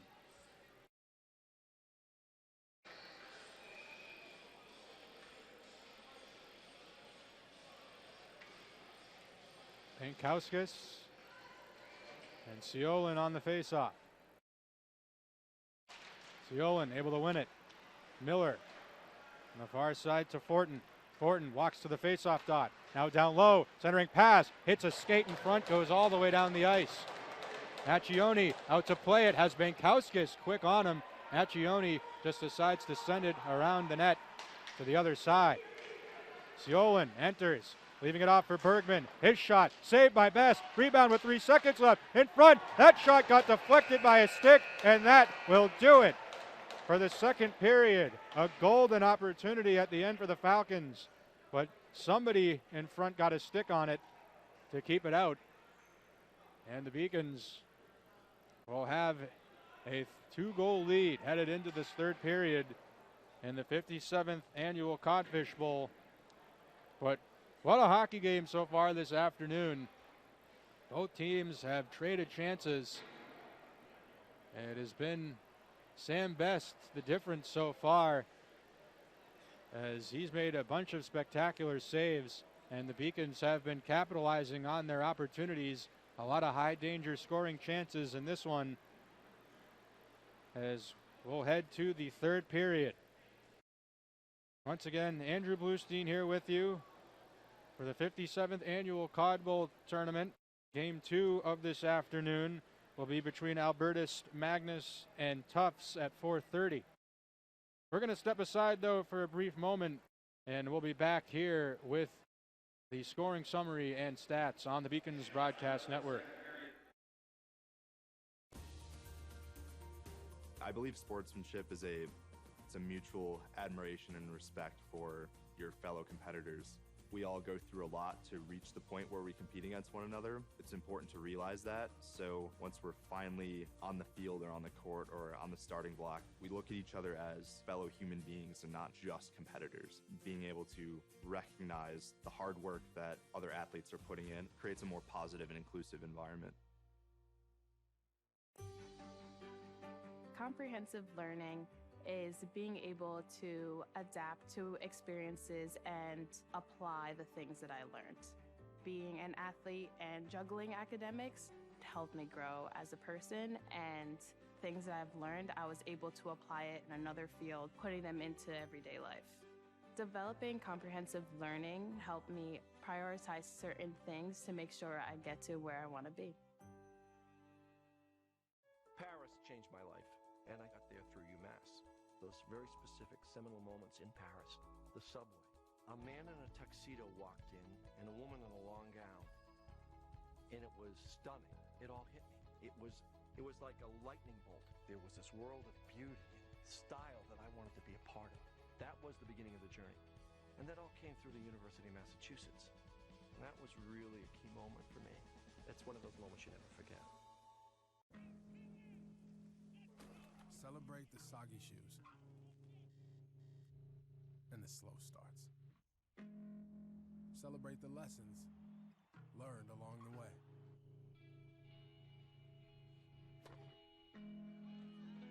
These are the wins, not the shiny nail-biting kind. These are the last a lifetime kind. discovered in myself is that if I have a goal, then I can accomplish it. It's a well-rounded experience. At a Division III school, you primarily a student athlete, so the school is really shaped around you developing yourself as a complete individual. It helps a lot that you have a family with your team that can guide you.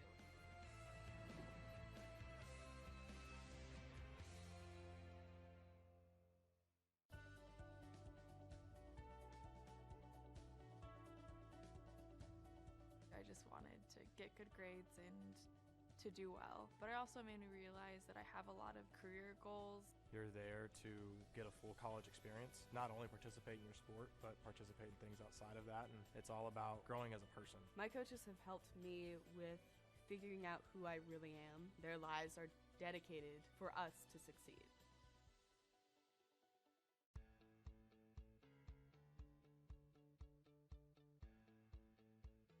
Being a part of the different activities and organizations that I've been a part of, I'm actually able to see myself where I'm like, hey, I actually can make a change. I'm one person that can make a difference. Division III has helped me to develop teamwork skills, critical thinking skills, time management skills. It's not just about basketball, or it's not just about school, it's about developing yourself as a person altogether. I'm the first undergraduate alumnus to lead this university. I'm very proud of that. I was literally able to transform my life because of the University of Massachusetts, and I want that for every single student that walks through the door.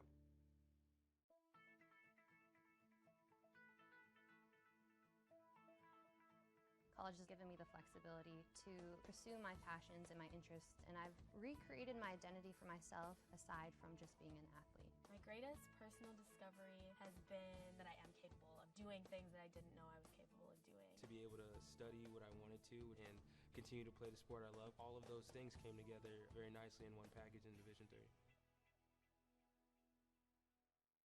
I did receive a non-athletic.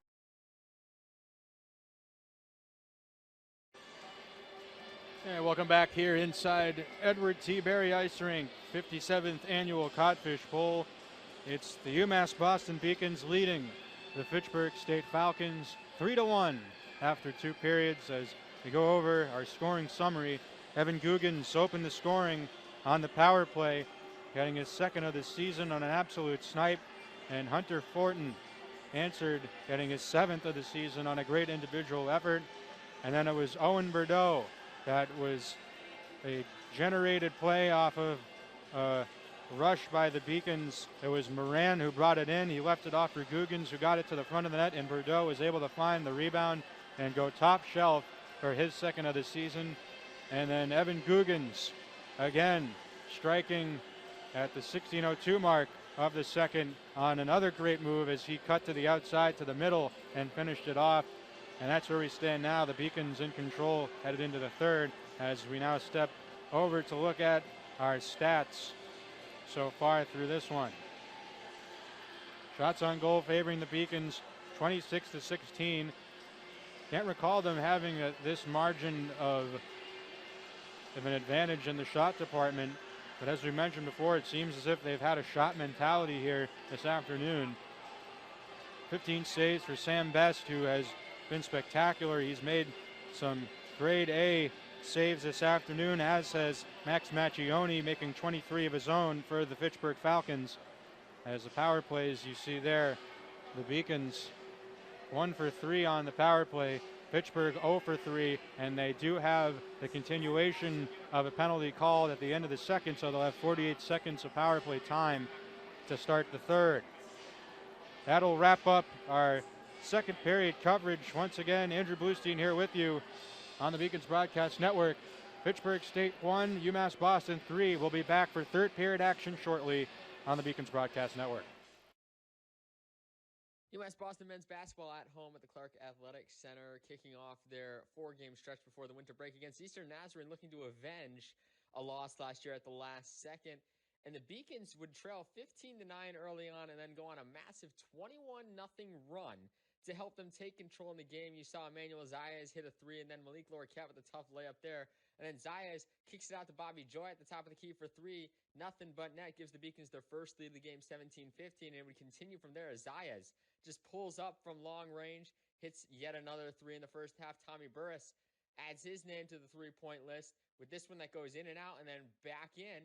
Beacons in control by 8, would force a timeout from the Lions. Then Lorquette working one-on-one down low, somehow gets that one to go. Beacons up by double digits, and then Xavier McKenzie in transition, one-on-one, lays it up. He'd get the and one opportunity. McKenzie has had himself a great freshman campaign so far, nails the free throw. The Beacons in control now by 12, and then Malik Lorquette, again, he's been impressive all season, dunks this one home to put an exclamation point on that 21-0 run for the Beacons. Then to start the second half, the Beacons would be up by only 9, and they go on a 14-2 run to start off the second half, starting with that Lorquette layup, and then Lorquette with a steal once again, spin moves, lays it up and in. The Beacons in control by double digits, 13 up to this point. And then Zayas on the feed from Lorquette from long range hits another three-pointer. And then Mariano Olivier Rodriguez, and one opportunity, a 4-point play as he nails that three from the left side.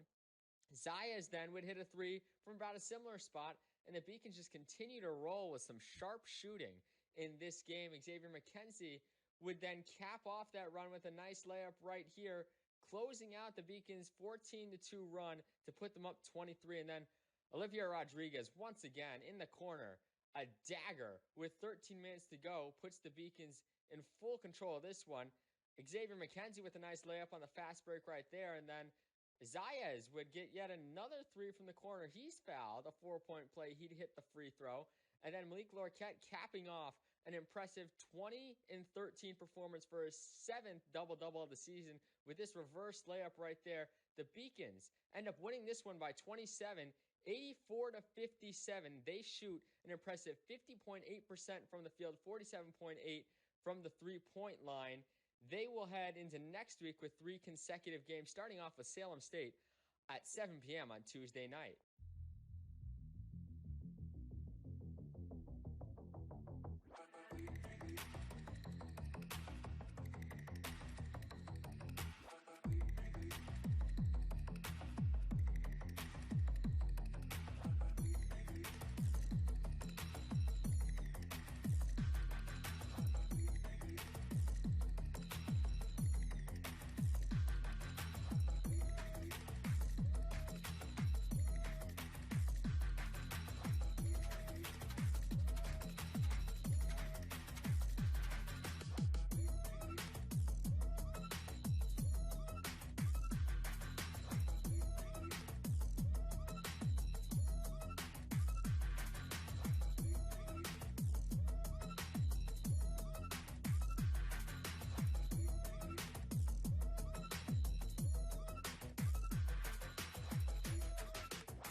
UMass Boston men's basketball at home taking on Eastern Connecticut State University in a Little East Conference matchup, their first of the season. The two teams met in last year's LEC quarterfinals, in which the Beacons fell on the road. Today would be a different story, though, for the Beacons, as Emmanuel Zayas, the high point scorer for the Beacons today, nails a three right there, gives the Beacons an early 3-2 lead. And then Zayas with another three right here at the game being tied 5-all would help spur a 9-0 run for the Beacons, in which they would never look back at this point. Malik Lorquette with a layup after the spin move against Quentin Lott, and then Ika Lua nails this three on the pass from Bobby Joy, and then Mariano Olivier Rodriguez closes out the 9-0 run with a free throw to give the Beacons a 14-5 advantage, and they would never trail again, like I mentioned, because they would just be in full control on both ends of the floor. Xavier McKenzie with the nice layup on the left side right there helps give the Beacons a 9-point advantage, and then Malik Lorquette with a big block in the first half right there leads to a transition basket the other way for Xavier McKenzie to help put the Beacons in front at this point, their largest lead of the game, at 12. Their largest lead would be 14 in the first half, as Lorquette with the steal right there gets it to Olivier Rodriguez for the layup. Beacons up 23-9.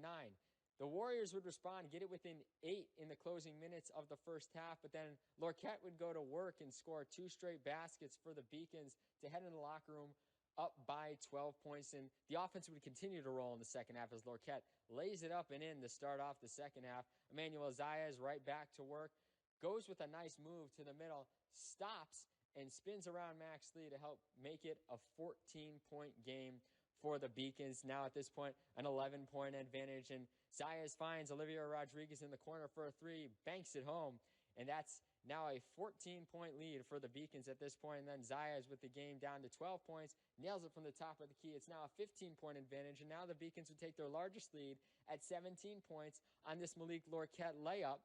But the Warriors would respond. They'd get within 7. Dominic Dow would nail a 3 right here to make it just a 7-point game, but Xavier McKenzie would nail 4 of his final 5 free throws to close out a 67-58 victory for the Beacons, who moved to 1-0 in LEC play. Emmanuel Zayas leading the way with 17 points on 7 of 10 shooting on the afternoon, securing 7 rebounds. Xavier McKenzie, for his 5th straight game as a freshman, recording double-digit points, scoring 17 of them on 5 of 18 shooting and going 6 for 7 from the free throw line. And then Malik Lorquette nearly had his 5th consecutive double-double, scoring 15 points on 7 of 10 shooting and grabbing 8 rebounds. The Beacons have now won 4 of their last 6 matchups against Eastern Connecticut after losing 23 in a row to them. They will hit the road for their next LEC matchup against WestCon, slated for Tuesday night at 7 o'clock p.m. Passion's love.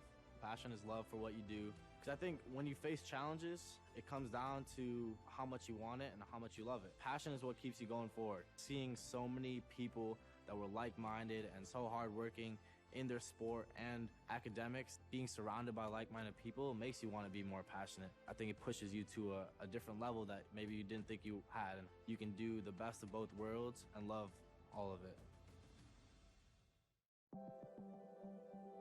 Proportion to me is the lived experience of our Division III student athletes. They balance life from an academic perspective and the rigors of competing at a high level, bonding with teammates and building lifelong friendships. But they also are involved in their communities. They work jobs and internships and volunteer. They've learned to be resilient. Diverse experiences are setting them up for the future. Passion's love.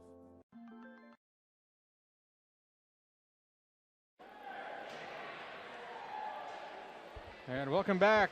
Third period action here inside Edward T. Berry Ice Rink at UMass Boston. 57th annual Codfish Bowl tournament. It's game 1 featuring the Fitchburg State Falcons, who trail UMass Boston 3-1 here as we are about to get underway for third period action. Andrew Bluestein here with you on the Beacons Broadcast Network. Thank you for joining us here this afternoon. Well, the Beacons have brought their A game today.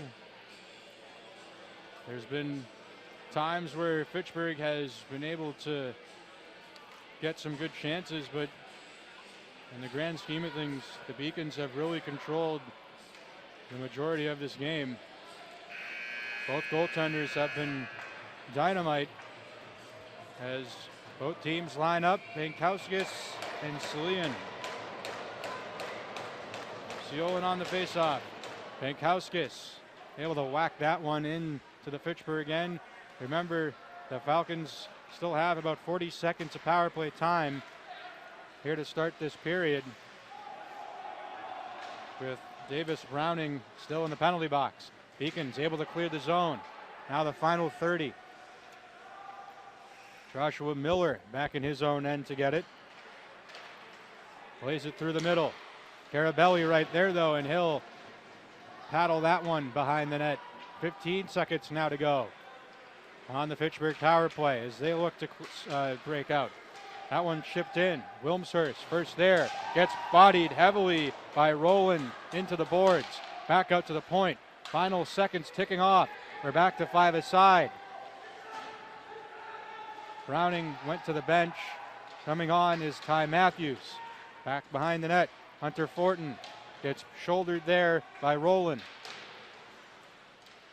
Puck tied up on the far side. digging away as coming out with it was the Beacons. That was Alex Duncan as it goes back behind the net for Ryan Rowland. He'll leave it for Andy Walker. Walker with speed. Takes it through center ice. Puck bounces in front of him, but it's sent back to Kaprinski. Now bringing in Matthews' shot. Goes wide on the blocker's side of Mascioni. That one sent in by Coleman, but offside. The Beacons have to tag up. They do. Manzo on the forecheck with Sargent behind his own net. He's able to exit the zone. Cookson plays it in the middle. Archambault tried to get it across for Kramer. He couldn't thread the needle. Now Corey Clifton back the other way. Enters the zone as Coleman cutting towards the middle. The defenseman joining the rush. Coleman now to Clifton, who shoots off the near side post, and it was blocked away by Macchione. Clifton now has it behind the net. Gets it on the far side. Manzo dancing with it as he stepped into there by Sargent, which allows Fitchburg to break out of their own end. That one dumped in cross corner by Cole Archambault. Blake Coleman sends it around to Michael Krapinski. Back to Coleman. Coleman looks up ice. Hits Friedman through the middle. Puck bounced off his stick. Sent back the other way. Johansson sends it in. Now Guggens gets it back. Tries to take it through the middle as he was disrupted by Bouthiette. Nice move at the blue line by Fortin. Fortin leaves it off. That shot blocked by the stick of Davis Browning, I believe, and the puck goes into the netting off the chance for Reese Bergman. So the faceoff will be in the Beacons' end to the right of Sam Best. Close to 3 minutes into this third period. Beacons ahead, 3-1. On goals by Guggens, Bordeaux, and Guggens again.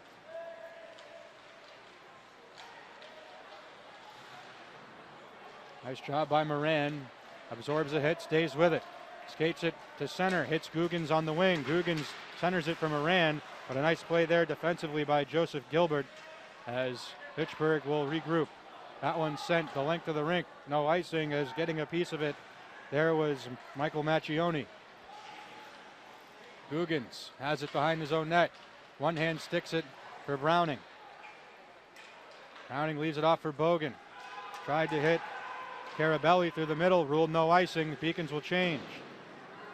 That one sent to the far side as Ryan Rowland rifles that one in. Goes in as Gilbert sends it back the other way.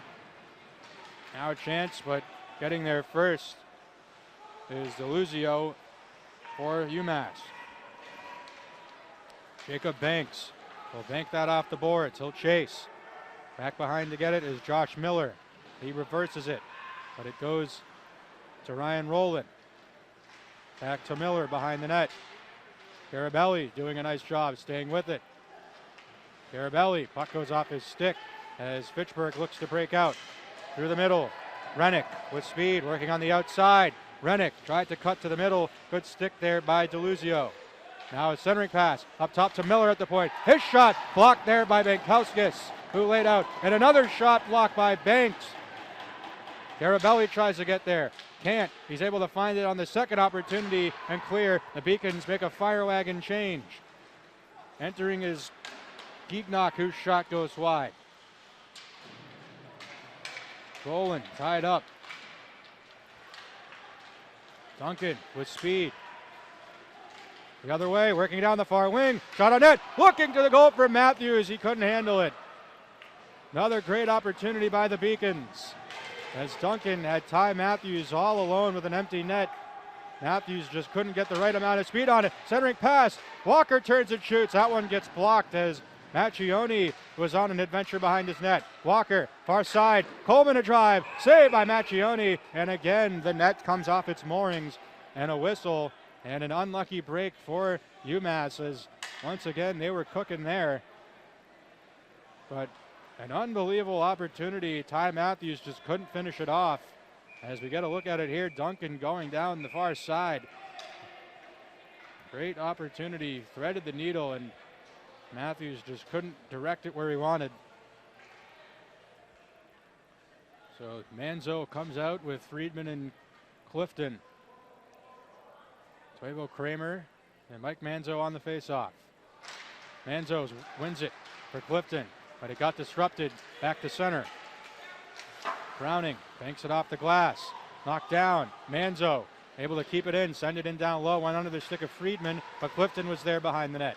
Now Friedman stays with it. Gets it to Clifton in the far corner. Up top for Bogan. Back down low. Friedman stays with it. At the top of the circle. Towards the middle. Flips the puck towards the hash marks. Rolls down low. Manzo swoops in to get it, but it's sent back the other way as Cookson with speed through the neutral zone. Gets it in the middle for Kramer, but Archambault was a step ahead of the play offside. 14-14 to go in this third period. Face-off will be in the neutral zone. And the Beacons once again have tilted the ice so far. They've been able to establish more of a forecheck here this afternoon. Fitchburg has done it at times, but it just seems like the Beacons are more resilient. As that one's flipped towards Keegan. Keegan behind his own net. Tried to get it to Moran, too far ahead. Goes onto the stick of Skaggs, who sends it in. That one's chipped back to center. Guggens with a heavy hit there on Sargent. Rowland goes D to D for Pat Keegan. Keegan looking for Moran. I don't believe he got a piece of it, and he didn't, so it's an icing, and this faceoff will come back into the UMass zone.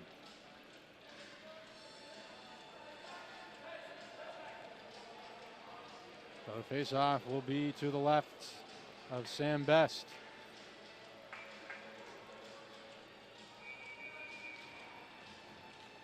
Gene Bouthiet and Evan Guggens on the faceoff. Bouthiet able to win it, goes back to the point. Skaggs shot gets deflected, goes wide. Digging in there is Bergman. He'll send it down low. There's Ryan Rowland there to get it. Chips it for the half wall. It's Moran tries to get there on the far side. He's able to stick it back to the neutral zone, but sent right back in by Fitchburg. Keegan chips it off of the end boards. Now flipped back to center by Guggens, looking for Bordeaux. Bordeaux couldn't glove it down. Goes onto the stick of Ciolin as that one's flipped in. Ciolin on the forecheck. Chips it away from Rowland. Now up top at the point. Skaggs able to keep it in. Flips it high in the air. Gets gloved down, but a giveaway working to the slot. Now over. As Ciolin couldn't handle it. Stays with this one though. Gets it down low. Looking for Fortin, who couldn't handle the pass, but stays with it. Fortin banks it off of the boards up at the point. Gilbert's shot, blocked. Bordeaux back the other way. Bordeaux will just shovel it in at the end of a long shift, so the Beacons will get a change. That one played dangerously almost through the middle, as collecting it is Johansson. He'll bring it in. Shot gets deflected wide. Krapinski flips that one back all the way in on Max Macchione, so this will not be an icing. A billiard shot there by Krapinski. That shot goes in on net from Banks out at the far side, and it's smothered by Macchione with 12:21 to go in this third period. But the Beacons trying to press the attack once again. We'll have an offensive zone face-off here as they send out the second line of Walker, Matthews, and Duncan. It'll be Walker on the face-off. Jeremy Malett. There's another false start ruled off the face-off, so they'll do it again. And we'll see if someone gets the boot from the draw here. And they will not, so it'll be Malett and Walker again. Walker was able to win it, but it went right to Brendan Walk. Puck back to the neutral zone. The Beacons control it, sending it right back in. Back to collect. Joseph Gilbert. Puck got away from him. Matthews then sweeps in, chips it off the glass behind the net. Stays with it. Matthews tries to turn back, but got shoved there by Johansson as the puck back to the neutral zone. Andy Walker loses an edge as the Falcons look to move up ice. That one flipped in on the air as Best will smother it, and a whistle So the Falcons will get an offensive zone face-off here. A lot of whistles in this last about 7 minutes or so. Face off to the left of Sam Best. Manzo and Kramer on the draw.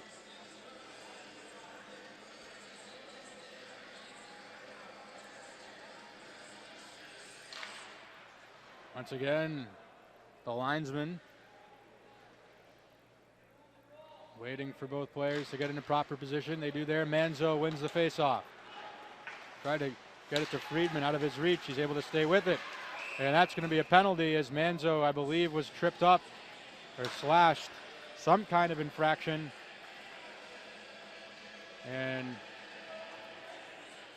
I believe it'll be Oliver Cookson, the guilty party, as he does not seem too happy with that call. But UMass will be, and they'll head to the power play. They've had some good opportunities on the power play, including a power play goal, the first goal of the game from Evan Guggens off of a great shot from just outside the near side face-off circle. As it'll be Manzo, Moran, Clifton, Coleman, and Friedman at the points. Manzo wins it. Coleman up top, shoots down low, looking in front. That one goes through the crease. Manzo, I don't know how he missed. Manzo had it on the goal line, and the stick, or the puck just exploded off his stick. As the Beacons with speed, Friedman looking to enter. He does on the far side. He'll stop, pulls up, gets it to Manzo, but it goes into his skates. And that one's sent around the far side. Nice job, though, by Corey Clifton to keep it in. Coleman backhands it over to Friedman on the far side. He'll shovel it down low. Manzo back up top to Friedman. Friedman walks in to Coleman in the middle. Now over to Clifton. Clifton walking towards the middle, over to Coleman. One-timer. That one's patted away by Macchione. Moran able to get it to Friedman on the far side. Friedman to Coleman. Coleman out top, shoots, fanned on it, puck's loose, gets down low to Manzo. Manzo stays with it, cuts in the middle to Friedman, goes over his stick. Clifton, though, stays with it, chips it down low for Moran. Moran to Friedman. Friedman across for Clifton. Clifton looking, goes to goal, shot, rebound up in the air. That one's sent into the body of Coleman, he keeps it in. Coleman stays with it up top, over to Friedman. 40 seconds to go on the Beacons power play. Coleman gets the pass from Friedman. Coleman throws it towards goal, goes wide. Bodies in front. Manzo wins the battle down low. Now over to Friedman. Friedman, the move, and the puck rolled off his stick. Tries to stay with it, but able to get it out was Antoine Geeknock back to center. Beacons look to quickly attack again. What a shot! He scores! Corey Clifton, top shelf glove side. The Beacons lead 4-1. And it's another power play goal. The second time tonight the Beacons have beaten Macchione on the glove side. First it was Guggens on the power play, and now it's Clifton. And Clifton, the junior from Matawan, New Jersey, gets his second of the season. He is the brother of Connor Clifton, who you may know as being a defenseman for the Boston Bruins. But the Beacons have a 3-goal lead on another great shot on the power play.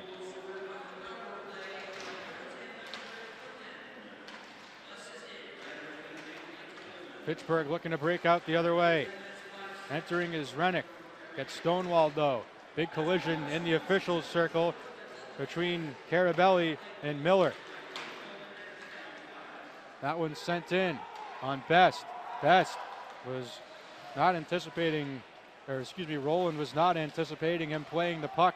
He did, but none worse for wear as the Beacons able to get it out. Banks in a race with a puck, but this will be an icing. 9:12 to go. As we get a look at the goal here by Clifton, you could see the Beacons were making a change behind the play. And Clifton using the defenseman perhaps there. Miller has a screen. maybe making it difficult for Macchioni to see. You can see Clifton there calling for the puck, and he just rifled that one high on the glove side. That shot off the draw, fired wide by Cookson. Goes into the near side corner. Rowland battling there with Cookson. Walker tried to get it out. That shot from the point gets blocked by Banks. And this goes back to the neutral zone. Banks was tied up there with Sargent back in the Beacon zone. He tags up. That one sent back in. Walker able to get it over for DeLuzio. Pass to Walker. Walker enters his zone, has Matthews, leaves it off for him. Matthews stays with it. Opts to go back to Browning, his defenseman in the neutral zone, and Browning will just send it in behind the net, out to play it, Macchioni. He'll get it back all the way down the ice, and this will not be icing, as winning the race, there was Corey Tuminas, but Googans comes out with it. Googans with speed through center ice. Googans to the outside, throws one towards the goal. That one gets blocked up in the air. Now centering pass, what a save on the doorstep by Macchioni, robbing Googans, who was looking for the hat trick. And we have another penalty coming up here. And I believe it's going to be Googans that'll be going to the box.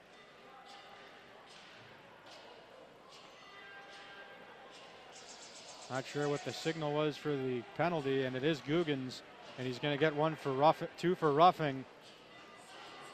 So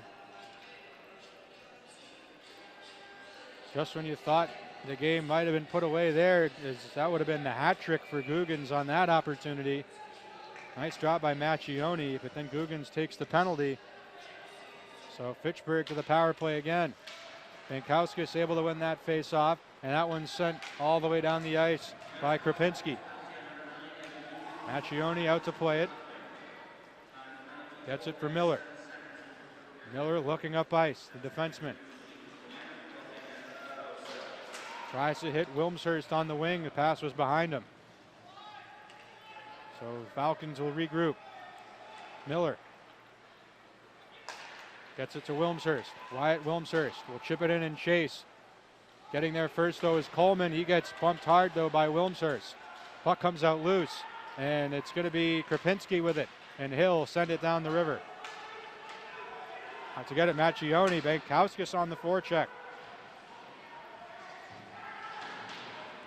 As the Falcons having a tough time breaking out on the power play, but here they come with Bergman entering.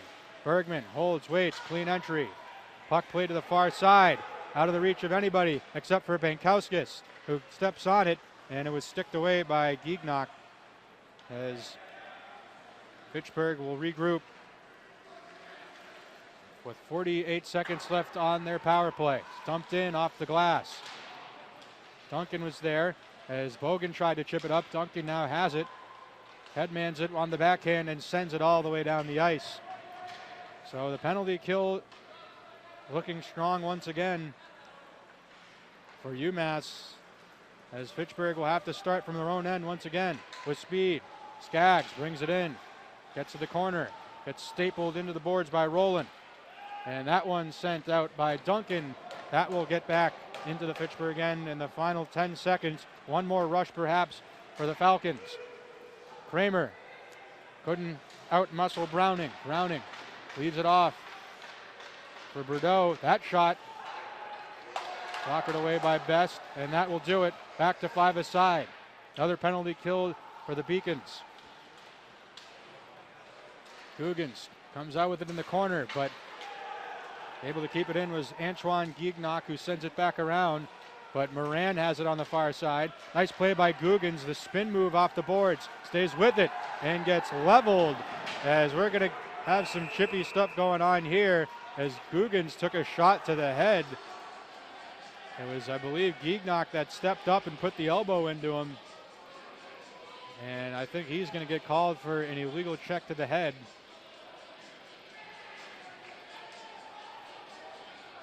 It was actually Josh Miller, the guilty party, not his defense partner Gignock. But Googans made a nice move in an effort to stay with him. Miller used the body and just happened to get the head of Googans. As we see here on the replay, nice move by Googans there to get position. And can't really tell from that angle where the hit was placed on Googans, but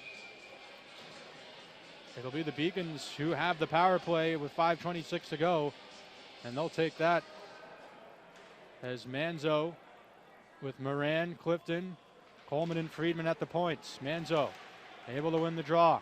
Coleman over to Clifton, down low. Moran tried to play it through the middle, right onto the stick of Bouthiette, and he'll send it the length of the ring. Sam Best leaving it off for Blake Coleman. Coleman with speed. Through the middle, cuts to the outside. Backhands it off the boards, will chase himself. Plays it around the kick blade all the way to Friedman at the far point. Friedman, nice move there, avoids his man, but it goes right onto the stick of Sargent. Back the other way. Sam Best coming all the way out of his net. Will reverse it for Clifton, and Clifton reverses it back the other way off the apron. But it's Coleman there. UMass breaking out. Moran enters. Gets it on the wing for Friedman. To Clifton, who sends it in behind the net. Manzo couldn't get there. But Roland is on the far side. Manzo battling with Miller. Johansson. Miller is in the penalty box. Centering pass, Friedman a shot. That one got blocked. Couldn't tell if Macchione got a piece of it. 45 seconds left to go on the Beacons power play. Approaching the 4-minute mark of this third period. Beacons leading 4-1. They have struck twice on the power play this afternoon. Looking for a third time. That's brought in by Rowland. Put to the far side corner. Matthews on the backhand. Now back to the forehand. Stays with it. Gets it to Googans at the point. Goes off the body of Rowland and back to center, and he'll get it over to Matthews, who enters right away. Or rather, that was Walker. Now Matthews with it. Matthews turns. Looking. Goes to the face-off dot. Now to Rowland up top. To Googans. Now down low, Walker. Final 5 of the penalty. And that one sent the length of the rink, so that will do it. But the Beacons killing a lot of clock there as we approach 3:20 to go. Matthews leaving it off for Browning. Now Matthews will bring it in. Working against Bouthiette. Leaves it for Browning, who throws it towards the goal. Nobody there as Macchione will glove it for a whistle with 3:08 to go. The Beacons looking to advance in this Codfish Bowl tournament. They'll play the winner if they win this game. They'll play the winner of Albertus Magnus and Tufts, who play at 4:30 here at Edward T. Berry Ice Rink. Bankowskis wins the faceoff. Browning from the point. Throws one towards goal. Knocked down in front. Bogan able to keep it in at the blue line. Sent down low for Bankowskis. Tries the wraparound. Flips it towards the middle. Gets deflected high in the air. Banks stays with it. Carabelli had it and lost it behind the net. Johansson headmanning it himself at the red line. Dumps it in. It was slowed down by Ciolin, and it rolls right in on Sam Best, and he'll play it safe and freeze it for a whistle, as the faceoff will be to the right of the Beacons netminder.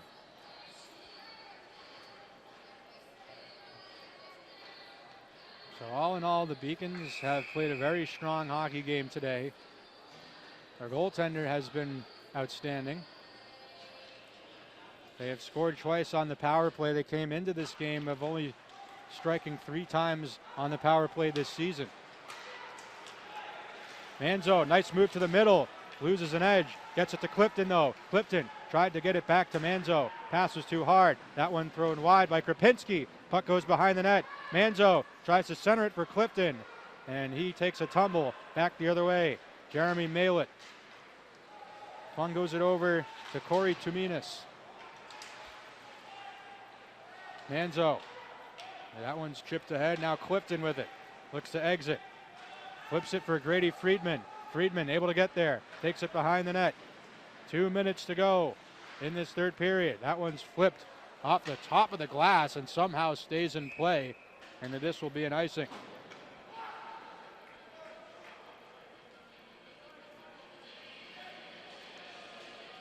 So the face-off will come back to the Fitchburg end. To the right, Macchione, Andy Walker, and Jeremy Malett on the face-off. Walker able to win it. Matthews tried to swoop in. Duncan got his stick on it, but it's flipped back to center by Taminas, and then all the way down. Fitchburg changes up. I'm going to say watch for Macchione to head off for the extra attacker, but I guess head coach Dean Fuller not opting to do that. Dean Fuller in his 39th season.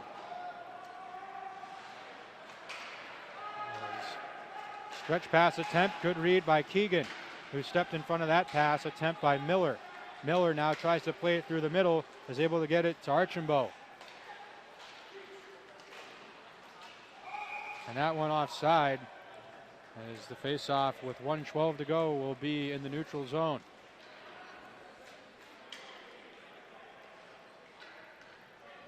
So it appears that the Falcons have pretty much waved the white flag here, not opting to pull their goaltender. It is a non-conference game, after all. Beacons try to control. Bogan, D to D, Browning flips it in. And forced to take a whistle was Macchione, as he had Guggens going hard to the net. Under a minute to go in this third period.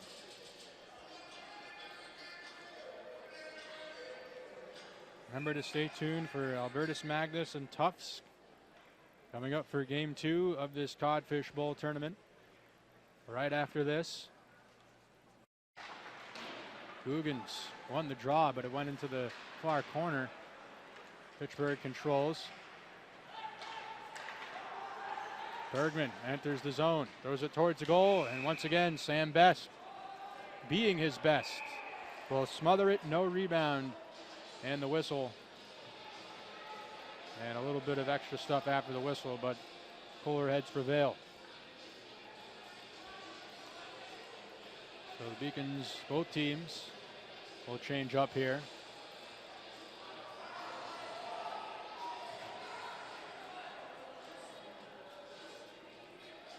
Fourth line out there for, I guess we're going to have a penalty here. I didn't see what happened, but Guggens is in the box, so I'm assuming it's some sort of post-whistle altercation penalty. So one more opportunity here for Fitchburg on the power play. That shot deflected up and out of play on the chance by Skaggs.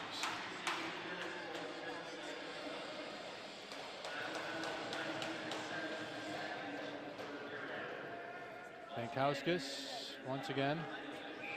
Beacons have been solid in the face-off department here this afternoon. Malett, Pankowskis wins it again. Krapinski gets there. He'll rim it around the boards. Big collision there as now Pankowskis with speed. Trying a short-handed bid. Great effort, stays with it. I was about to say Carabelli took a heavy hit there exiting the zone, but he took a hit to make a play. Sprung Pankowskis as final 15 seconds. And Fitchburg's offside, so the face-off to the neutral zone. Not that it matters, but there's 1:31 to go left on Fitchburg's power play.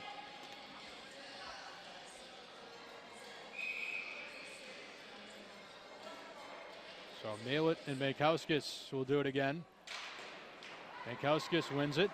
That one's sent down by Krapinski, and Fitchburg will just run out the clock here. Final 5 seconds. And that will do it. So UMass gets a much needed win. They've now won 2 games in a row. And they will find themselves in the championship game of the Codfish Bowl tournament. Tomorrow, not sure of the time of that game. My guess is that it'll be at 4:30. As both teams will shake hands here, but just an overall great effort today by the Beacons. They were great in all three phases of the game. Their goaltender was great. Penalty kill, special teams, power play, everything went the Beacons' way today. Had a shot mentality, got pucks on net, and it pays dividends for them as they come away with a 4-1 win. And as I said, we'll be in the Codfish Championship tomorrow. We're going to step aside for a brief moment, and we'll be back to wrap up our coverage here with the final scoring summary and stats here on the Beacons Broadcast Network.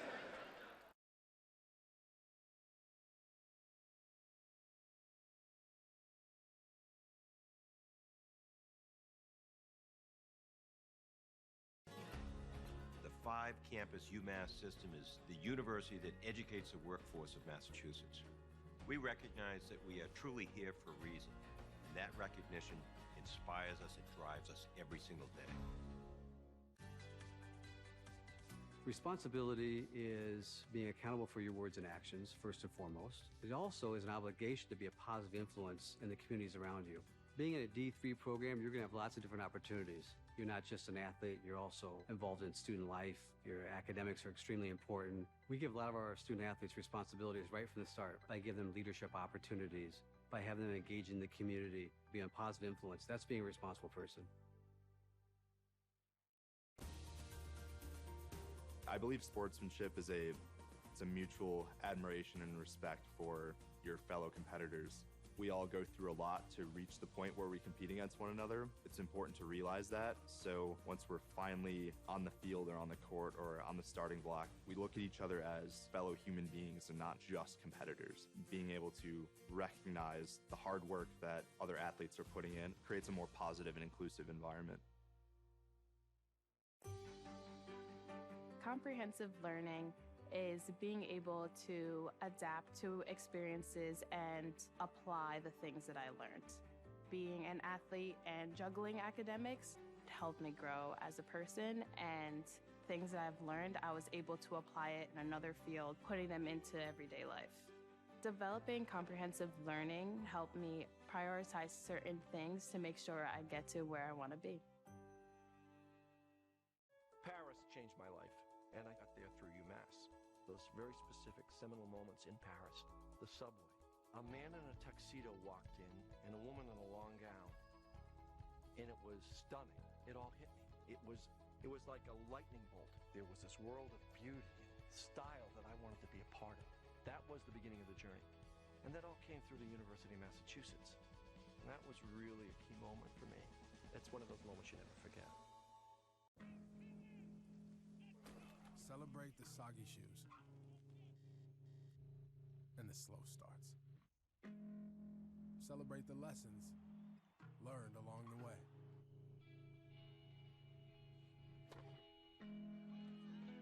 These are the wins. Not the shiny nail-biting kind. These are the last a lifetime kind. Something I discovered in myself is that if I have a goal, then I can accomplish it. It's a well-rounded experience.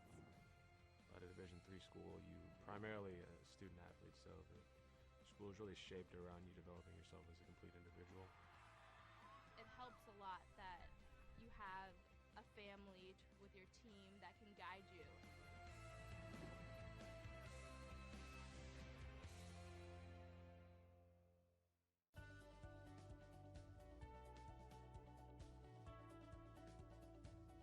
I just wanted to get good grades and to do well. But it also made me realize that I have a lot of career goals. You're there to get a full college experience, not only participate in your sport, but participate in things outside of that. And it's all about growing as a person. My coaches have helped me with figuring out who I really am. Their lives are dedicated for us to succeed.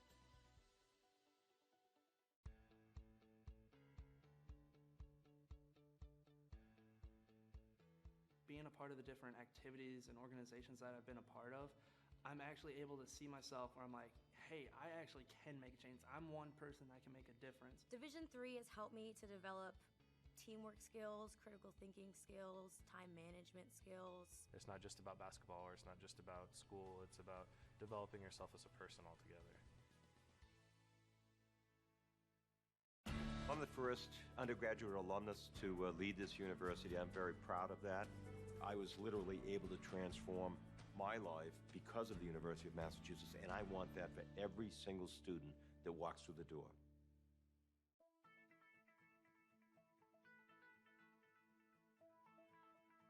College has given me the flexibility to pursue my passions and my interests, and I've recreated my identity for myself aside from just being an athlete. My greatest personal discovery has been that I am capable of doing things that I didn't know I was capable of doing. To be able to study what I wanted to and continue to play the sport I love, all of those things came together very nicely in one package in Division III. I did receive a non-athletic scholarship upon entering school. I got the presidential scholarship, which was huge for me. I think there's more opportunities for academic scholarships in Division III. I did receive academic scholarships. Just being involved on campus, being a leader, all those things combined kind of get me recognized. It's a great experience for me.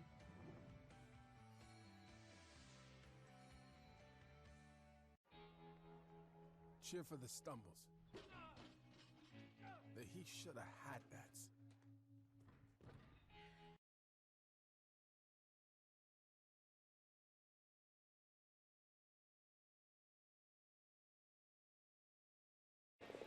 And welcome back here. Andrew Bluestein with you inside Edward T. Berry Ice Rink as we go over our final scoring summary of this one. Evan Googans opened the scoring, getting his second of the year on the power play. It was Hunter Fortin for the Falcons on a great individual effort going coast to coast to tie things up.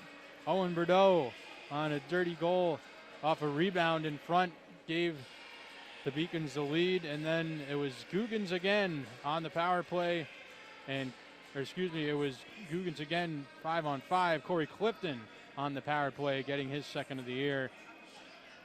And that is the final results of this one.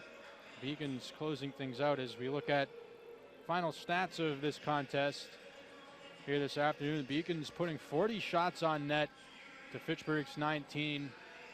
Both teams, though, had a bunch of high danger scoring chances. You see Sam Best making 18 saves, 36 saves for the netminder Macchione for the Falcons.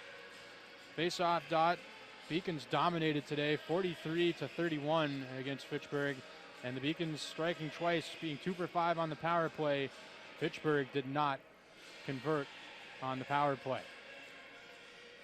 Now we're going to go over tonight's 3 stars of the game, or this afternoon, I should say. Third star coming in, Owen Bordeaux with a goal and an assist. And second star of the game, Sam Best, making 18 saves. He was spectacular. Some of the saves he made, especially one in the first period on a 2-on-1 opportunity early on, was spectacular. And then Evan Googans was also phenomenal this afternoon. Noticed him all over the ice, 2 goals and an assist. And that's where we stand.